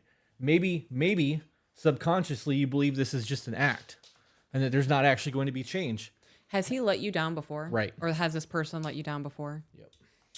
That was going to be my next question. I worry I'm mentally checked out, but I don't want to be. Thank you for being honest. Again, that's a choice. It is. You know, it's never easy giving somebody full forgiveness. Just like how they have to rebuild what they've broken with you, you are also going to have to rebuild with them. Yep. And isn't that the fucking goal? I'm saying. Like, the goal is to grow together. If one of you is doing all the growing and the other one's sitting behind, you're not going to last. Mm-hmm. You are absolutely going to fall apart in that. Correct. You told me that. It's only on me. Good call. It wasn't me. It was Angela. Whoever. Good job. Paying attention, because I was not. When we have conversations like, hey, I want to start doing photography again, or hey, I would like to go to St. Augustine, and I start doing research to try to make those things happen, if every time you came to me and was like, hey, I want to do something, I'm like, nope, I don't want to do it. Go do it by yourself. How soon do you think it'll be before you're like, hey, I'm just going to go do this instead of asking me to do something? Because that is a request for connection. It is. So I'm going to be honest, I would probably still ask you. Yeah. There are times now I know you don't want to walk around a zoo for 4 hours in the heat. And I know you're probably going to say no. I ask you anyway because I do want you to feel like you are included. And it's giving you the choice to come or you can stay. If I don't ask you, it removes any choice for you and you're just stuck here. Yeah. So if it was an indoor zoo, I would go. I know. If it was in Tennessee or somewhere where it's not 1,000 degrees outside and like sky cancer. You know, if it was things that we both mutually enjoyed, it would be a problem for me. Yeah. If it was things that I enjoy doing, like morning yoga at sunrise on the beach, I don't expect you to go with me. Right. You know, you might go with me to take photos, but you're not going to do yoga with me in the sand. If it was, you know, I'm going to the Naples Garden and I've gone twice now and you've declined to go with me, I'm going to ask you, okay, why aren't you? Right. Because you know it's somewhere I enjoy going. Right. Like that is actually like kind of like a special place for us. It fucking is. I'm so glad that you feel that way. So, okay, now I'm getting emotional because I didn't know that you felt that way either. Yeah. Fuck. Yeah. So it would definitely mess me up a little bit. And it would change the dynamic. Right. It would definitely would. The reason I asked that is because in that scenario, you are trying to grow and evolve and do things. Right. And I am choosing to be stagnant. It would eventually destroy the chemistry that we have between each other. Mm-hmm. And you can take it a step further by saying, because you did ask me the other day, do you think that we can go to St. Augustine this weekend? There's just not enough notice. But yes. Right. In the last 2 days, I have spent hours looking for places in Florida to photograph. So much so that like I found the location for the shirt where we're going to go, you know, we're going to drive to St. Pete and hit downtown St. Pete because I found a bunch of graffiti buildings down there and it's close. That's going to look so cool with that shirt. Right. And like we started looking at electric bikes today again for like the 5th time. I started looking. I really want a Super 63, but I know. That would be one of those things that a folding bike would make a whole lot more sense. But if I get, anyways, aren't there folding electric bikes? There are. Yeah, those we caught people riding some on our road that one night. Oh remember? yeah, we did. Yep. Anyways, those requests for connections can't be swept under the rug. And when you realize that somebody is changing and they're trying to show you that they're changing, they are trying to reconnect in those situations and not just, you know what I mean? At least that's how I take it. Unless they're just like, well, look at me, I'm changing. It's different. Right. Gloating and trying to reconnect with somebody is a very different thing. Very much. Tristan Bash said, my partner and I started exchanging your TikToks back and forth. Now we are both going through and listening to your podcast and watching all of your videos to support you guys. Oh, thank you. Thank you. Watch them together, pause them, and have the discussions. I love it when we hear that couples do that. Yep. Y'all are making me want to bake some bread. I need you to quit. P. Manley G sent us $4.99, said that when Chris had his little dramatic moment, it reminded me of a tattooed version of Stone Cold Steve Austin or Goldberg from WWE. Yep. That's what that was. That was the inner wrestler in me. Yeah. Hoping Chris will see this because of the way he has talked about BPD. I have called BPD. I have called and booked an appointment to be assessed. Thanks from the bottom of my heart. I finally feel a bit of normalcy. Getting a diagnosis doesn't change your life. No. It just gives you a name for something. And if you have borderline, you got a whole lot of fucking work to do now. You know what it is. Now you can start doing DBT or CBT and you can start working on yourself. Having that diagnosis is a really fucking helpful thing, but don't let that label be who you are because that's not who I am. I have borderline. It affects my life in a negative way most of the time, but I don't live that label. Yeah. Nima, $150. That said, this one is for the truck driver advice the other day. That email, I'm sorry, that wasn't me, but I think I know the trucker in that email. Well, thank you for fucking sending a $150 super chat. That's gangster as shit. Holy shit. And if you know the trucker in that email and the life has been changed because of our podcast, do you see it in that person? That's a lot for me to process right now. Right? Everything about that was a lot. Huh. Yeah. You know, did I tell you that while Sean and I were training this morning, he said that Hannah has run into 5 or 6 people where they live now in Oklahoma that watch our podcast? Shut up. No way. Yeah. I was like, did she tell them like, hey, I used to work for that guy? Right. You know what I mean? Because But I guess that We was pierced together. a pretty prevalent thing for him. He was like, "Hey, I just wanted to let you know that Hannah said that she's like friends now with 5 or 6 people that listen to the podcast." That's insane. Yep. What up, people who know Hannah? Yeah. Let them know we said hi. That's funny. She pulls off the green in her hair so well. Yeah. I wish I could do that. It's a lot of upkeep because green is. turns that like nasty color. Jody Collins said, definitely agree, Chris. I won't let it define me. I'm just hopeful. I'm thankful to have a beginning to learn how to cope. It's a lot of work and it doesn't end. Oh God, it's nonstop. It's every day. And then the person you're with is going to work with you every day.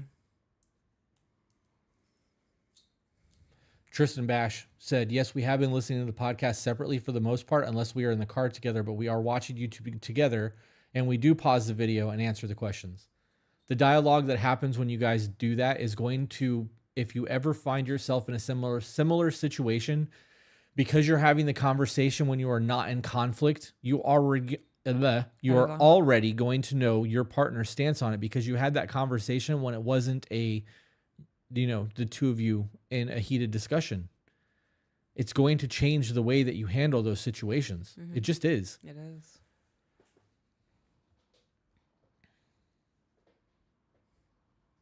Damn. Cerulean Firefly, $65. Jeez. Tag both of y'all in the Discord with some cool facts on that beach house. Also, I wanted to reclaim the top spot. Keep being awesome as always. I love how petty you guys are. She lost. Oh, she did lose the top spot. She couldn't get it back though. Yeah. Did Danny ever answer me about the photo print painting thing? Anyone? AJ specifically? Because I don't know. I'm not watching the chat. I'm in the chat now, but I wasn't watching it earlier. Can you scroll up on the chat? Because there was something I wanted to say and I can't remember what it was. How far you want me to go? A little bit more. Keep going. Okay, stop. Scroll down.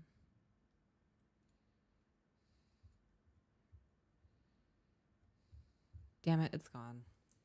Oh no, it's back. Okay. So someone mentioned the cookbook in the Discord and I just wanted to share, last night I decided to go onto Amazon and find really nice like wooden binders and pre-printed blank sheets for recipes. And I'm going to start compiling cookbooks of my recipes for the kids. That way when they move out on their own, I can give it to them. That's dope. I'm pretty excited about that. That's dope. So yeah, apparently Danny can do that. Do you know? I think that if we do that, we should print it on canvas. Because worst case scenario, she can gesso over the print and then just paint on the canvas. I think that would be the way to do it.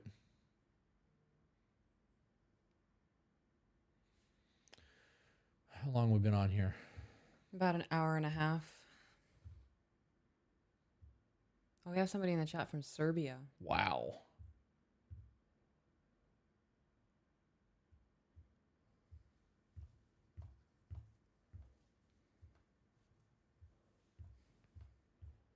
We need to we actually are going to need to do that bucket and flags thing. I know that we keep talking about it, but people keep bringing it up. They really want to see the red flag thing. Yeah. Zach said recipe 1, gravy and biscuits, a love story. It really is. Yeah. We were supposed to have it last night and there was no butter in the house. And let me tell you, both of us were extremely let down. I was so mad at myself. I could have thrown myself out of a window. Like, I was ready. I cooked the bacon. I had everything going. I had the sausage in the pan browning. And I was like, all right, time for the butter. And I put this over to the fridge. I'm like, I'm going to make my man so happy with these bacon and gravy. And open the fridge. There's no butter.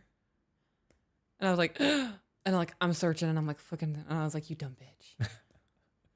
I was like, you're going to have to go and tell this man that you are obsessed with and that you love, that you promised to make his favorite meal for, that you can't make his favorite meal because you fucked up. So mad at myself. I didn't even eat dessert last night.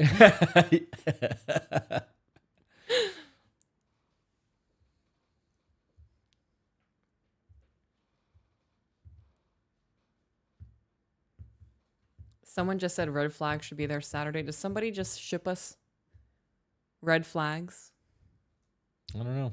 We do have a P.O. box. There's a possibility. I'm going to need clarification. Did I tell you that we got our first sponsorship for the podcast, sending us a product to test? No.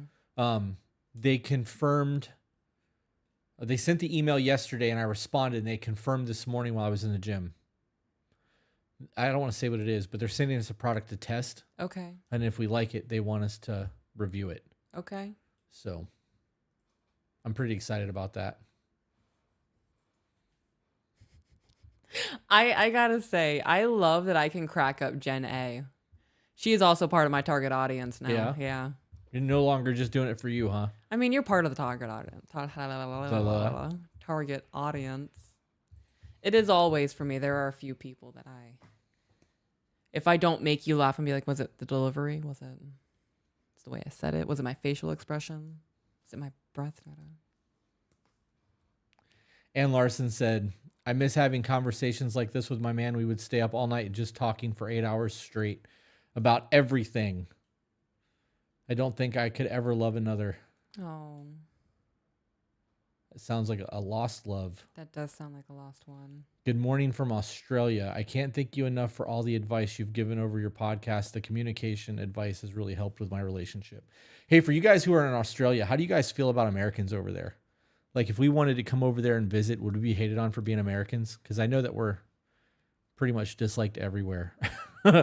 Yeah. You know, when I went to France, I actually didn't have a very negative experience. Because you were a kid. No, As an adult, they'd be like, fucking Americans. Okay, well, at that time... Do not teach my bread. Spit it out.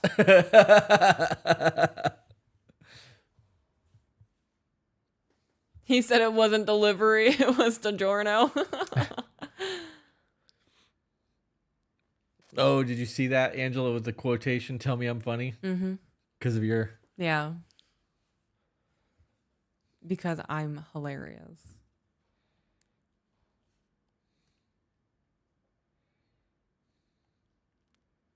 Canadian pins? Are we talking like a pin for my shirt? Pin to write with? A pin? Shayna asked, if you review it, do you get profits from it? If so, I'm down to buy. So the product is something for us to test.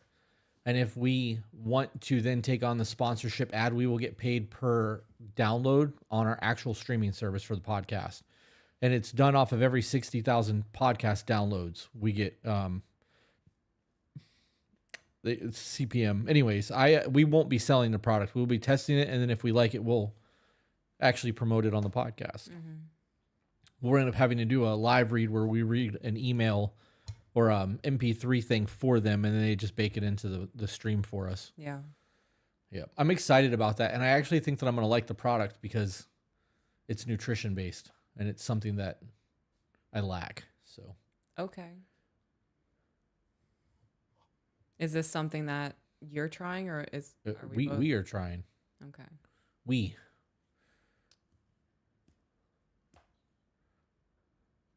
Oh, the women's group started today.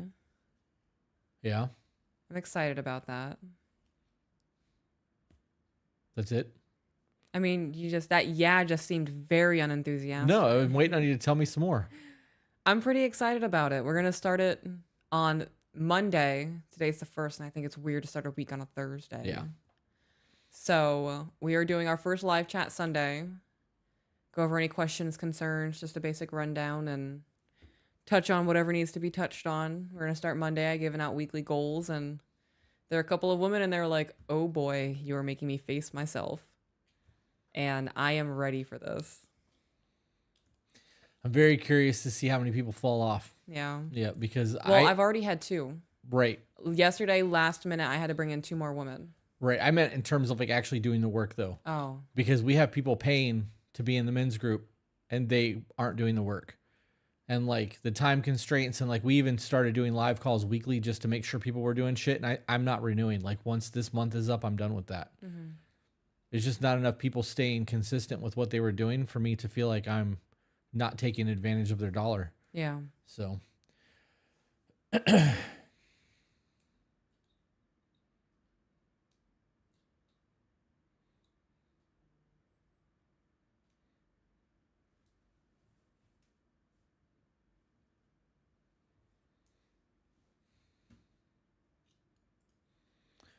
Um, I guess Jen A was talking about a decorative pin with a Canadian flag on it. You put it on your backpack, hat, clothes, wherever you go, so people think you're Canadian and not American. Does that work? I don't know, but I wouldn't do that. I'm pretty sure I wouldn't pass as Canadian. I wouldn't do that. I like my country. I hate my government, but I love my country. So I would have one on my shirt. No shame there. Full Metal Angel sent us $10. Oh, thank you. They said, I'd love to see more Americans here. Australia would definitely let you guys stay. I've always wanted to visit Australia. Me too. That's why I asked. Because I watched Crocodile Dundee a lot when I was a kid. I'm not ashamed of that. Can we get like little Crocodile Dundee outfits and like have a moment? I want to go to Australia, not get my ass kicked when I get there. Why would we get our ass kicked? I don't know. Because I just feel like that's like, I don't know. It's very much a touristy thing. You think so? I think that's the ultimate cheese. Like, I would do it. Yeah. I would get the voice and everything. Like, I am here to act. Let's hear your Australian voice. That's the guy that said that's not a knife. This is a knife, right? Okay. Yeah. You want me to go get you a giant fucking knife so you can act it out? Mm-hmm. I'm gonna have to listen to it real quick, guys. Give me a minute.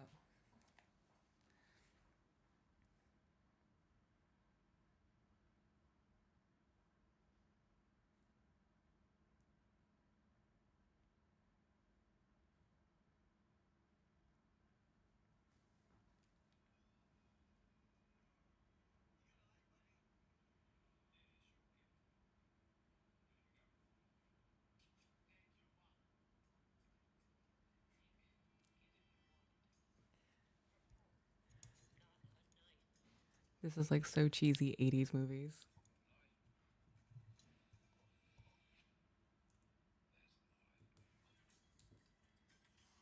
This is not going to be good.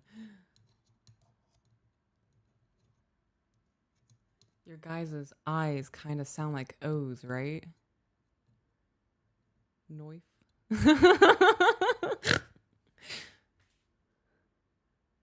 Right? I was getting ready to ask you guys, can you say it for me? Australian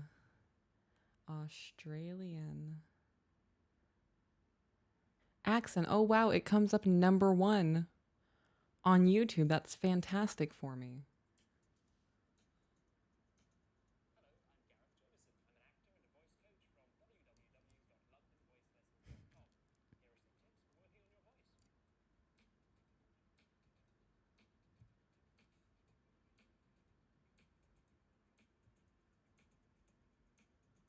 It's playing like really good music. I don't know if you guys can. Oh, he's talking now.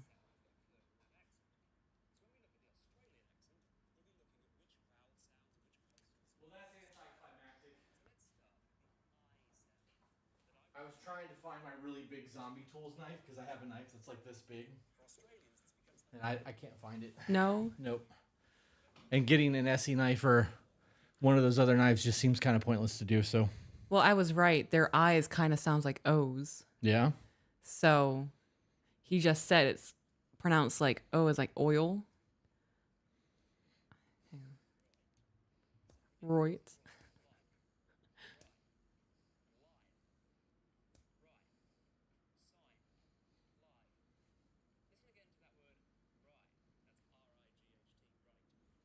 I'm so bad at accents. I should have never agreed to do this.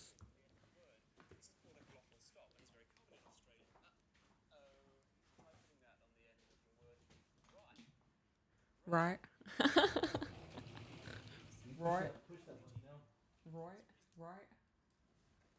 Knife. Push that. Put button. The top of the switch. Ha-ha. Knife. Right. Knife. That's not a knife. Because the kids go into the bedroom often, I took it out of the bedroom and put it in the top of the closet. Okay, I gotta like knife.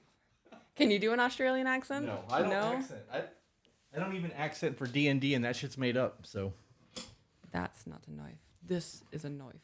That's not good. Knife. Come on, you said you were gonna nail this. Did I say that? The pressure's on. Did I say I would nail it? I don't think I said I'd nail the accent. Did I? I'm a fibber then. I'm admitting I'm a fibber. I'm not good at accents. Noif. Dingle it your... What the fuck was that? The dingo ate your baby, mate. Dingo. Noif. I don't understand how that works. No, this isn't going to be good, guys. I bet this is offensive to some people. It could be. There's some diehard Crocodile Dundee fans right now who are going to be Sorry, Crocodile Dundee. super offended. Crocodile Dundee. Was that good? Aubrey said you also listen to Bluey. Let's go. I do listen to Bluey. I'm not that toasty right now. I could be far more toasty. Don't unsheath that. No. Good to know because I would have. I know you would have. Noif.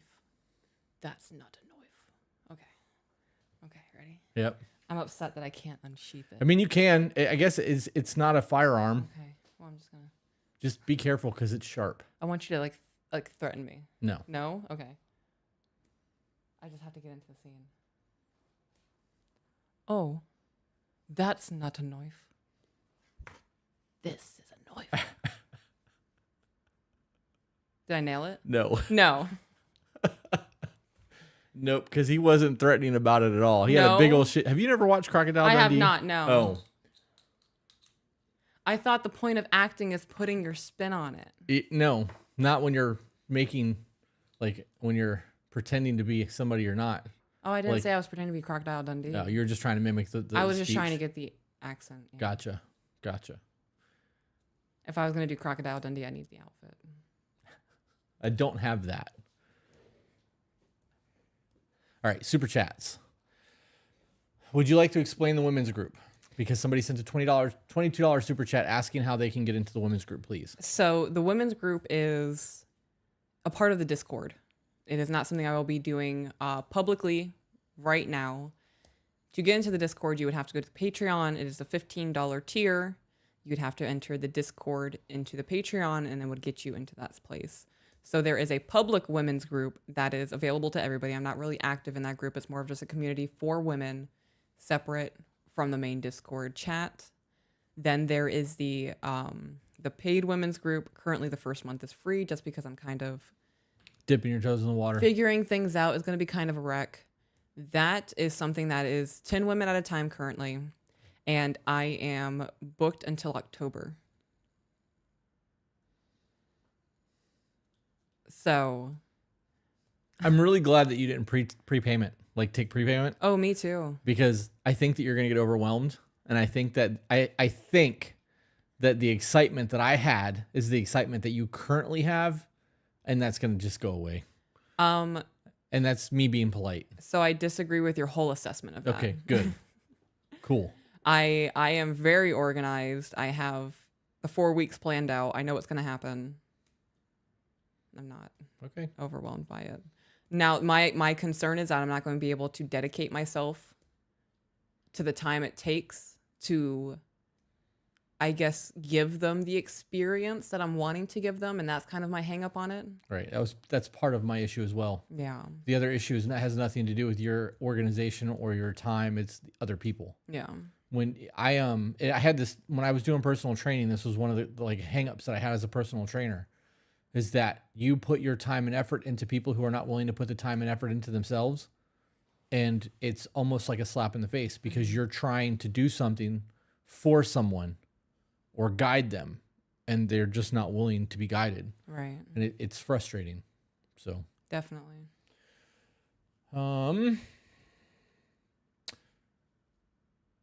Sabrina Deanne sent a $50 super chat that said, I appreciate everything y'all do. Currently binging your YouTube from start to catch up. I am learning so much. The first hour of episode 3 made me an emotional wreck this morning. I am excited for the journey your podcast will take me on, though. So how did you find us? Mm-hmm. Sabrina, how did you find us? Because I need to know that first and foremost. Yes. I have no idea what episode 3 was that made you emotional. Me either. I was about to say, what was the so thing elaborate. that Right. did it? Because that's fresh for you. That was December for us. And thank you for the support, both in actually listening to the podcast and the super chat. Oh, Drew said for $5, as creative people, do y'all think it's difficult to be with someone who's not creative? I do believe it is possible. It would have to be very specific personality types, though. Yeah.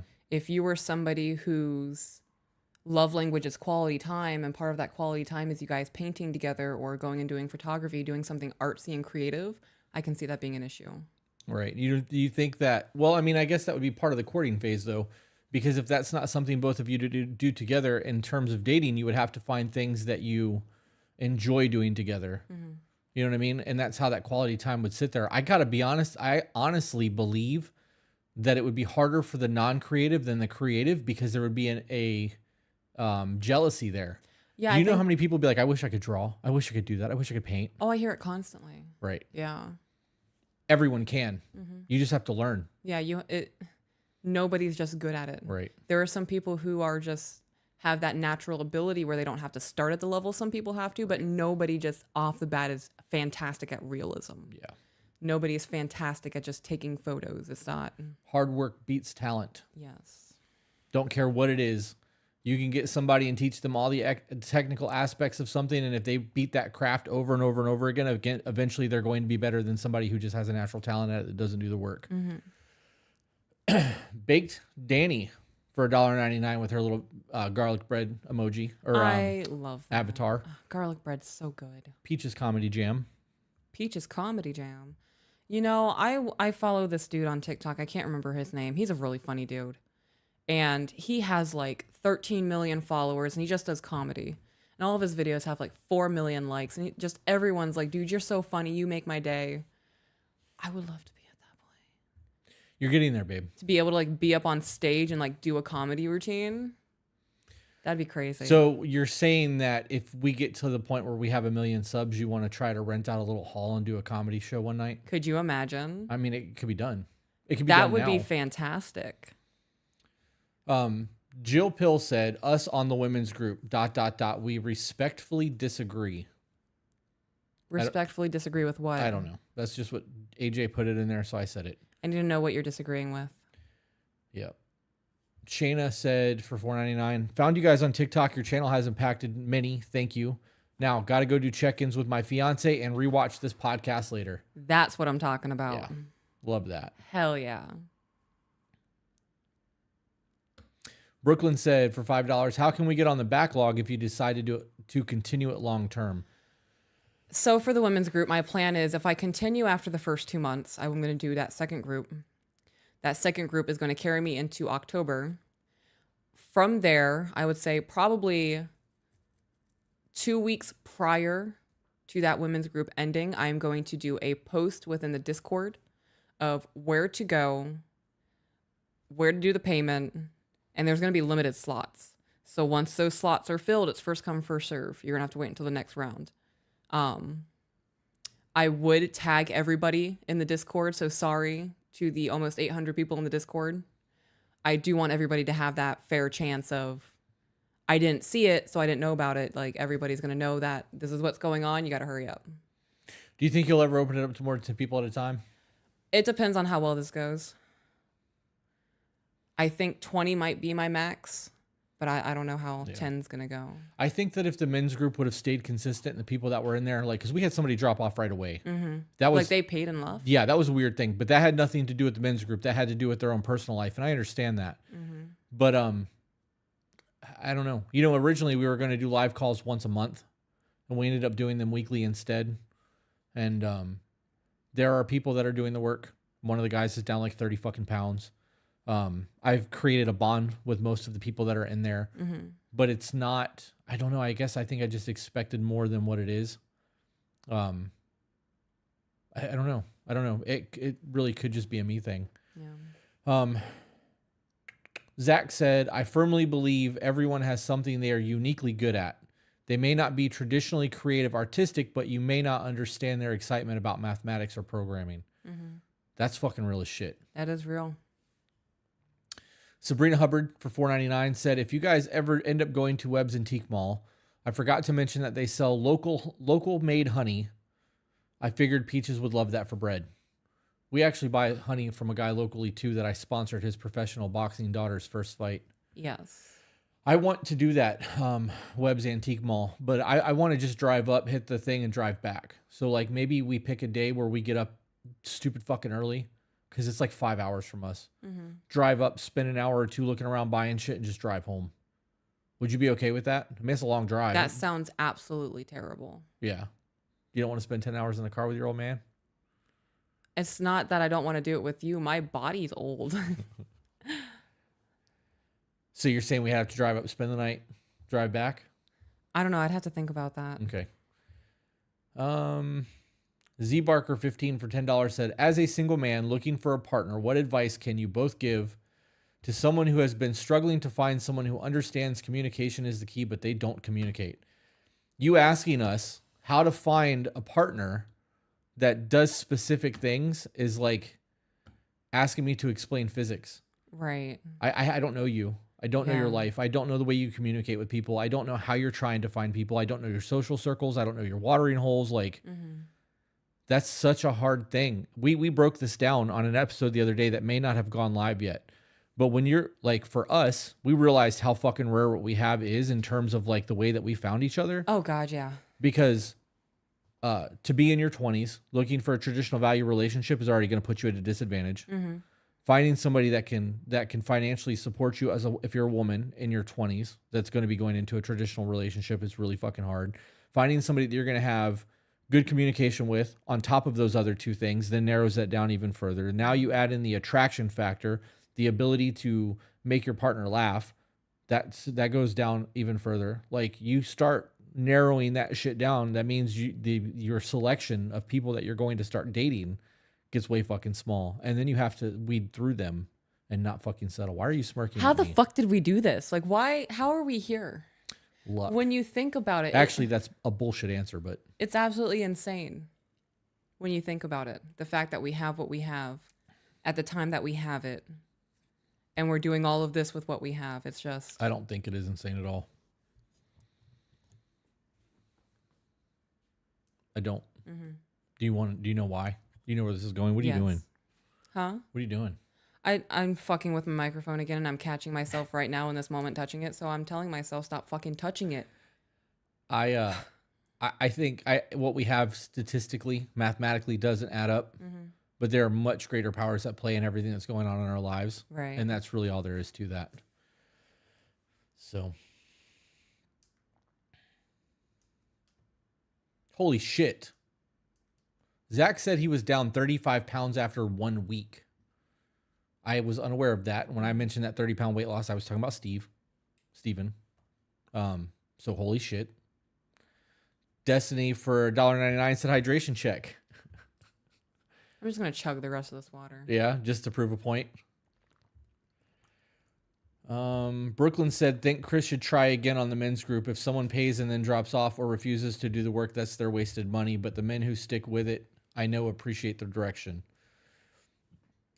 The problem with that is that I feel like I'm taking advantage of people when they give me money and they don't follow through with shit. They're paying me for a service, and if I am unable to provide that service, it's hard for me not to want to offer their money back. Even if it's by their own fruition. Yes, because I have an integrity about me. If I spent money to create the men's group and I bought a bunch of books and like I was invested financially into it, and somebody was like, hey, I'm going to drop, I'd be like, cool, kick rocks. Like, fuck you. You spent money. I spent money. Like, we're both out if you're not doing this. But I didn't spend anything on this. All I'm giving is my information. I've already gained that knowledge. I have that. That's something that I spent for me. So for me to give that to other people, it doesn't cost me shit to give that away. But I don't want to give it to people who don't deserve it or who aren't willing to do the work, because Or take advantage. it's no different than parents paying for college kids. Somebody that's got to pay their way through college appreciates what the fuck they're getting. They're going to do a whole lot more with their education than the kids who have their college paid for by their parents and fucking get kicked out of school. Right. So it's a me thing. I know it's a me thing. Jen, are you talking about me? She said she's a 1,000-year-old fairy. I have decided. Am I the 1,000-year-old fairy? I have no idea. You know, I went to Hobby Lobby the other day because I was getting all my knitting stuff to start my project. And the woman who was doing my checkout process looked at me. She goes, you look like this mystical fairy. Like my friends and I were just like, we saw you passing by and you look absolutely magical and mystical and you look like a goddess. Yeah. I was like, thank you. Oh my goodness. Zach said Peach's soul has traveled across a timeless expanse of space to inhabit her flesh, Gundam, in this moment. I believe that because I am just constantly exhausted. Yeah. Sounds like a very long trip. Oh, she was. Hell yeah. Corey Wren said, I was looking forward to the second round, honestly. How many of you in the chat right now are part of the men's group? How many of you are actually here? Zach said it doesn't just hurt the person who drops out. It hurts the people still in the group too. Yes, it does, Yes, dude. it does. It's the whole point of team building.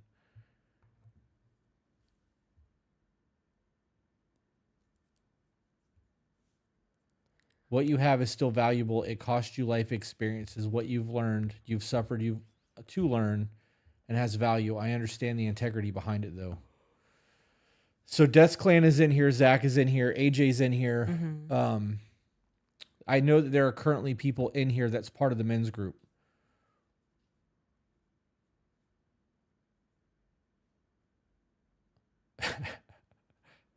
Jessica Piotr said, I have already peed 5 times during this podcast. My body doesn't know what to do with all of this hydration stuff.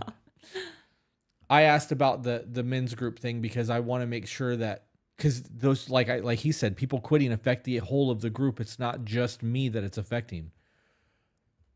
We do the live calls. Mm-hmm. We actually sit down and have live chats where we have conversations with people. And I don't want it. I would rather sit down with 3 people who are dedicated than 50 who are not. Me too. You know what I mean? Because having those 50 people on a live stream, if they were all there and only 3 people were talking and they're just listening, if they're not interrupting, they're not hindering anything. They may gain something from it.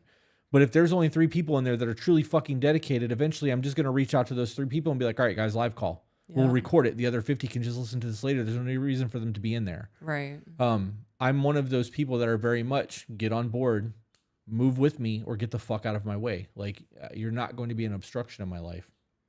Someone just called me fairy godmother. Sabrina hit us with another $5 super chat and answered the question. She said, EP3, episode 3, that made me emotional. It was adding to check-ins, the first hour talking about engaging undivided connection and intimacy. That means the first 51 minutes of that podcast is the check-in intro that we made a standalone video out of. Yeah, I think so.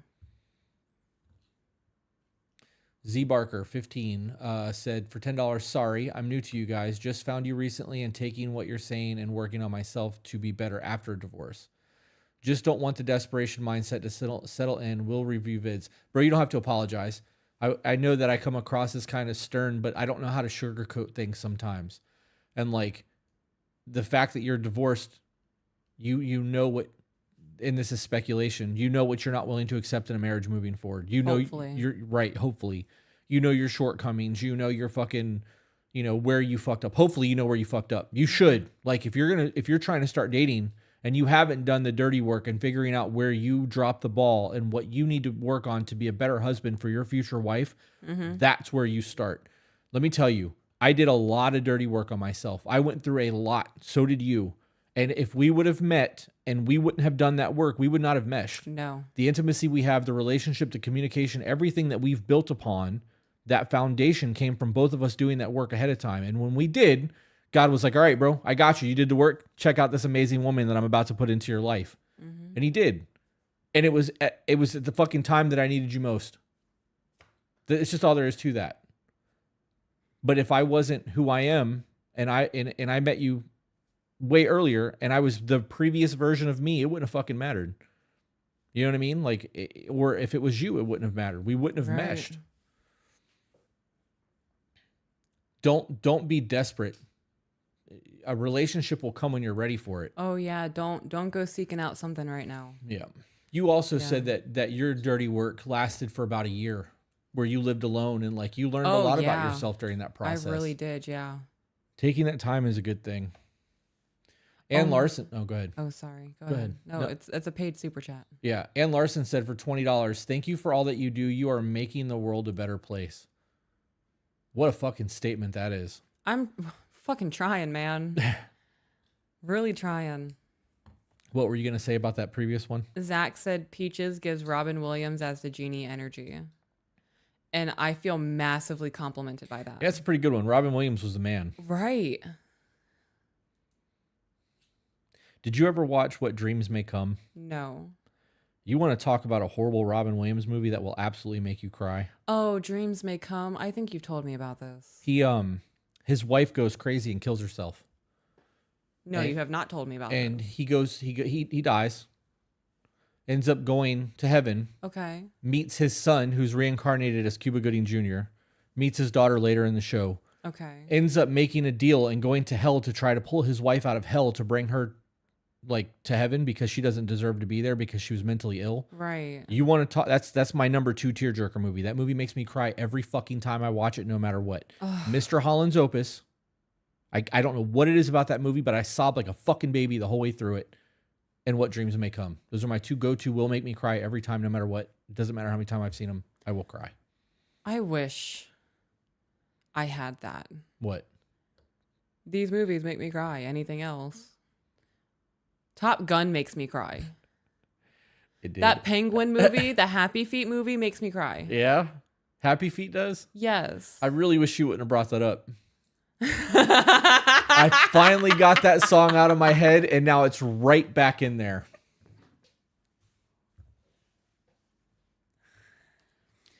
Test Troop sent us $2. No text, just $2. So thank you for that. Thank you. KT Potato said it's 2 a.m. in the UK right now, and I'm in bed soaking in all this wisdom. Thank you guys for helping me check myself earlier. I appreciate you guys. All the best. She was the one who's having a hard time letting go of the resentment. Oh. Yep. I hope whatever you decide to do, it works out for you in your best interest. I'm also going to add on to all of that conversation that if you have checked out, move on. Yeah. Because if you drag this out for another 2 years to find out if you've really checked out or not and the work hasn't been done, you're going to find yourself in a really shitty situation. Yes, I agree with that. I'm also going to add on to that. I challenge you in the morning to wake up and give him some extra affection. Yeah. Say, I recognize that you've been really putting in the work of this, and you're really trying hard to make change, and I've been a little bit difficult in this process. I want you to know if you're going to be dedicated to the change, I'm going to be a little bit more dedicated to being open. Yeah. See how it goes. Yeah. Women control the intimacy in relationships. I think that little recognition to him is going to increase his want to dedicate more of himself to the change, and that might in turn make you feel a little bit more okay, like that resentment's falling away a little bit. It's more sincere from him.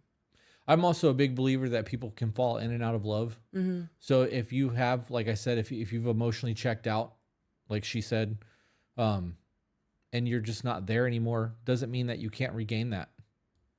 You know what I mean? You've already got the time with the person. Why not make the effort to try to fix it? Just, you know what I mean? Before quitting. Yeah. Spring Allison sent us $5 with no text.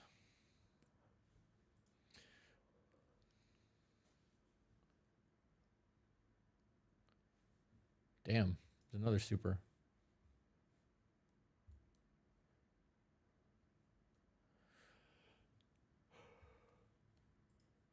We're so old.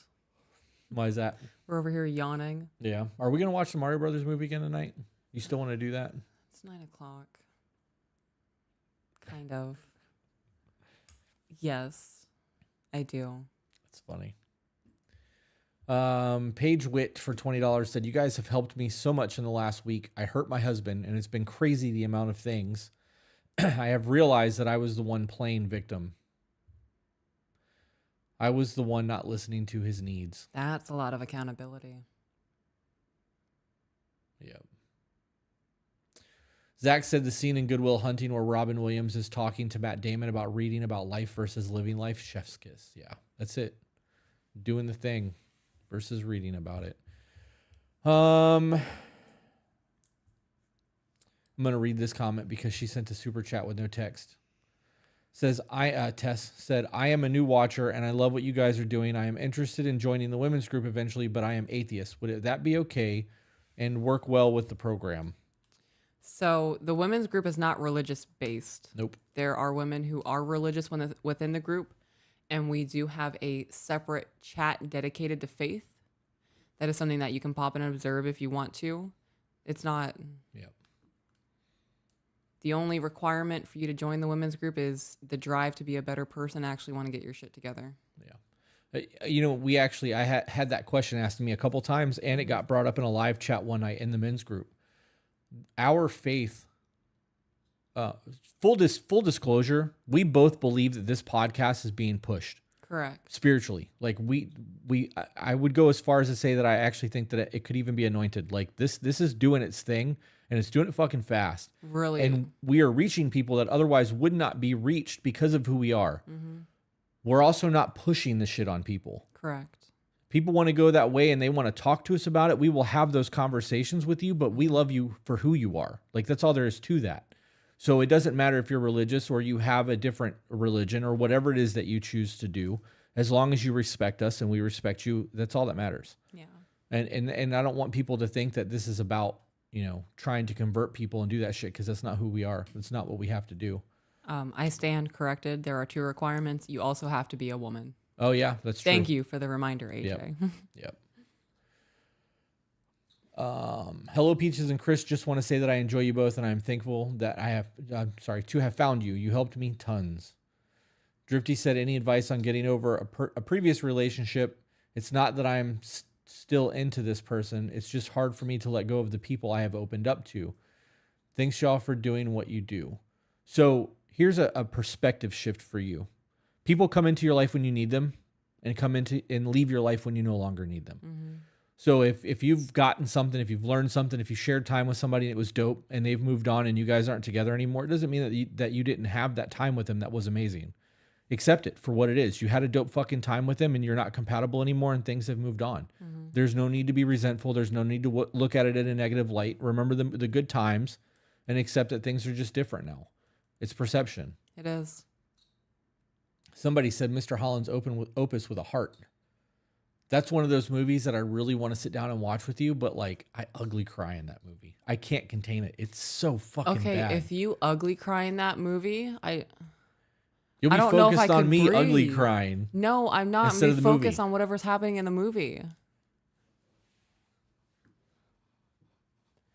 Jessica Piotr said, I'm going to need a list of these movies to watch. I haven't seen any of these. I have so many movies on that list of shit you haven't seen yet. It's absolutely hilarious how we started that list with like 1 or 2 things. Yeah, there's like 30 movies on there now. I love that. That's kind of like an us thing. It is. Yeah. Yeah, I wouldn't share the list.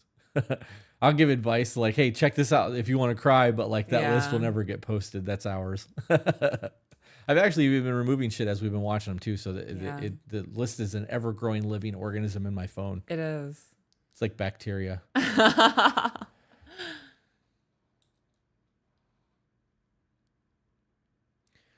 This says, from Gamer Baby, yes, y'all randomly showed up in my suggested on YouTube, and I was hooked after watching a random short. So AJ, that's for you, because I know you like hearing that. I love when people find us on YouTube versus TikTok. Yeah. Because all the content is here, and if they want to find it, all they have to do is click on the description of the video and go to the link and watch the full content. Mm-hmm. Yep. All right, going back to supers. Okay. Spring Allison for $10 this time said, I am 47, divorced for the 3rd time. I have for 2 years been figuring out where I went wrong. It has been a long, hard road. I lost hope until the 2 of you. Thank you so much. That, it's a hell of a statement. Trying to figure out where I went wrong. Yeah, that's a lot of...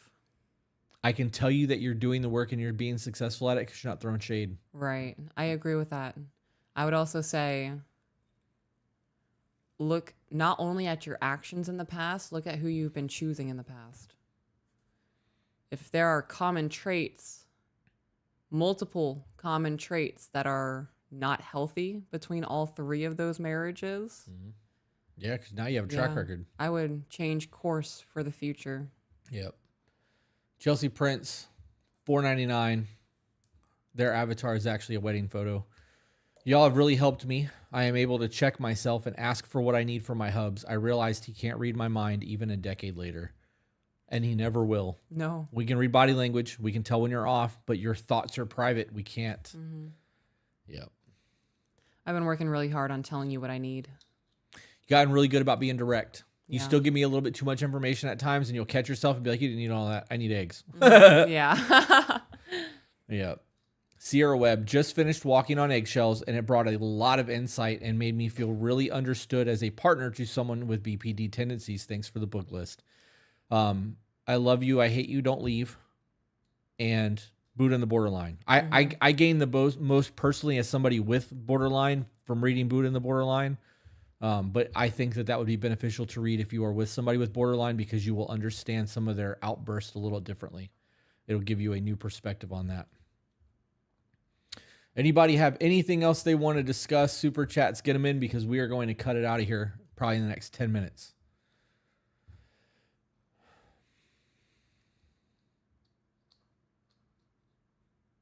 Is your guys' list of suggested books strictly for Patreon? No, they're not. Isn't it on the website? It is on the website. If you go to tobebetter.co, you can go to the downloads, and there is a document that you can download that has all of our current book list on it, but it actually needs to be updated soon.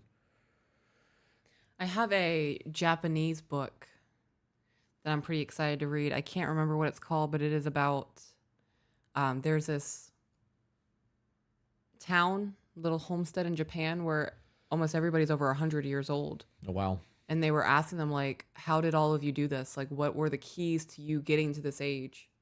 And I'm pretty stoked to read that one. Katie Hip sent us $4.99 with just hearts. Chrysophylaxis. I can't say that.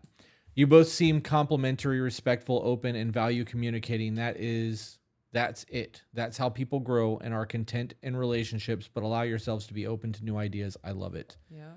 There's a whole lot of support that happens between her and I. An insane amount of support. Even on silly things. Like, I feel so supported by you. It matters. It does. Raysandra Hamilton said, and God, I hope I didn't ruin that first name. Thank you. I tend to be selfish, and you guys made me realize that I owed my partner and I owed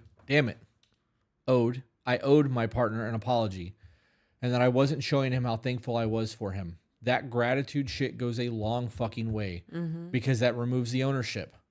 That removes that you're my person. Right. You're just going to do it. That's okay, because you're forcing yourself to change the outlook on your relationship, and you're forcing yourself to take accountability in things. Love that.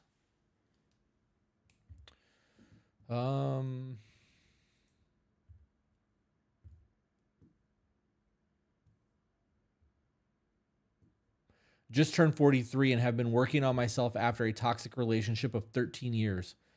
Found a wonderful woman who is the best for me. She showed me your TikToks and we watch them all the time. Thank you. Oh, I love that. Thank you both for the support. It means a lot. David said, so I am about to go on a big dinner with a person I have been courting because it's going to discuss where we are and what we want, and to see the shaky graves. Yep. Courting is a lot. What does shaky graves mean? I think looking to see like how they're going to conduct themselves. Gotcha. If there's going to be accountability. Yeah. How things were with their exes. Well, I hope this dinner goes well for you, man.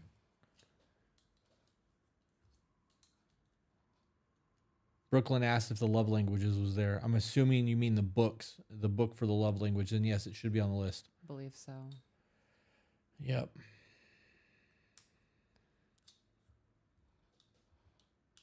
All right. Last super chat. We get one more. We'll read it and call it a night. Waiting for it to come through. Or a really good question. Shaky Graves is a band. Wow, I was way the fuck off. I took that as a metaphor. So they're going to go see a band. And get dinner. Hell yeah. That's going to be a fun date. I'm not a big proponent of concerts and movies on the first, and during the courting phase, because it removes the ability to learn each other. Yeah. I would rather have the conversation and get to know you. And when you start dating, that's when movies things. And loud clubs, bars, whatever, if you're into that. All right. The last super chat just came through. It says from Katie Hip, 4.99. I found you on TikTok and have been wanting to work on myself as a person. I plan on watching this podcast from the beginning to now. Thank you for that, because you're going to support the podcast by watching all of our content, which means we're going to generate revenue. So thank you.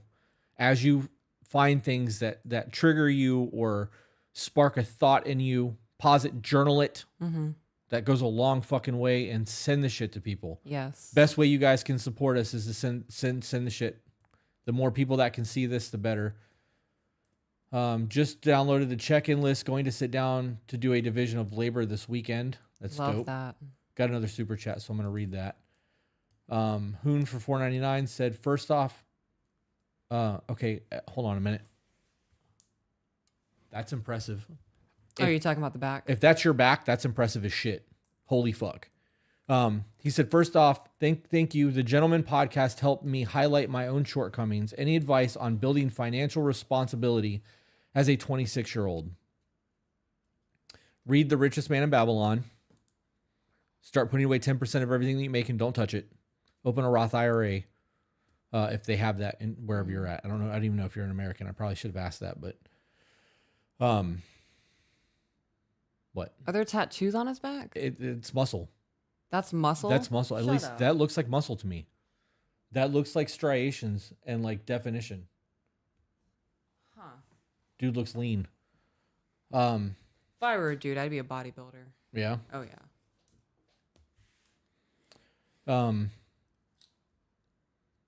Financial responsibility as a 26-year-old is going to come down to you making sure that you're not wasting your money on stupid shit. And if you're able to start saving, read The Richest Man of Babylon, Rich Dad, Poor Dad, all of those books are going to teach you a lot in terms of finances. And start leveling up in your career. If you don't have a trade, learn a trade. There's a lot of money in trade jobs.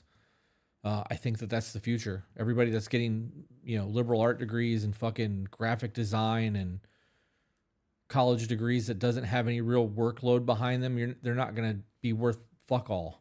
You end up with debt and no job, or you end up in a job that's not in the field you went to college for, and all you got out of it was fucking debt. So I think AJ was just overthrown by Zeke. why? I don't know. I think it seems like there's a hierarchy collapse right now. What? I don't understand. I'm joking. Oh, I can tell the dry humor is really not a thing for you. it's not. Yeah. But I also didn't know what you were talking about. I'm reading it now and see that there's back and forth between all of them. Yep.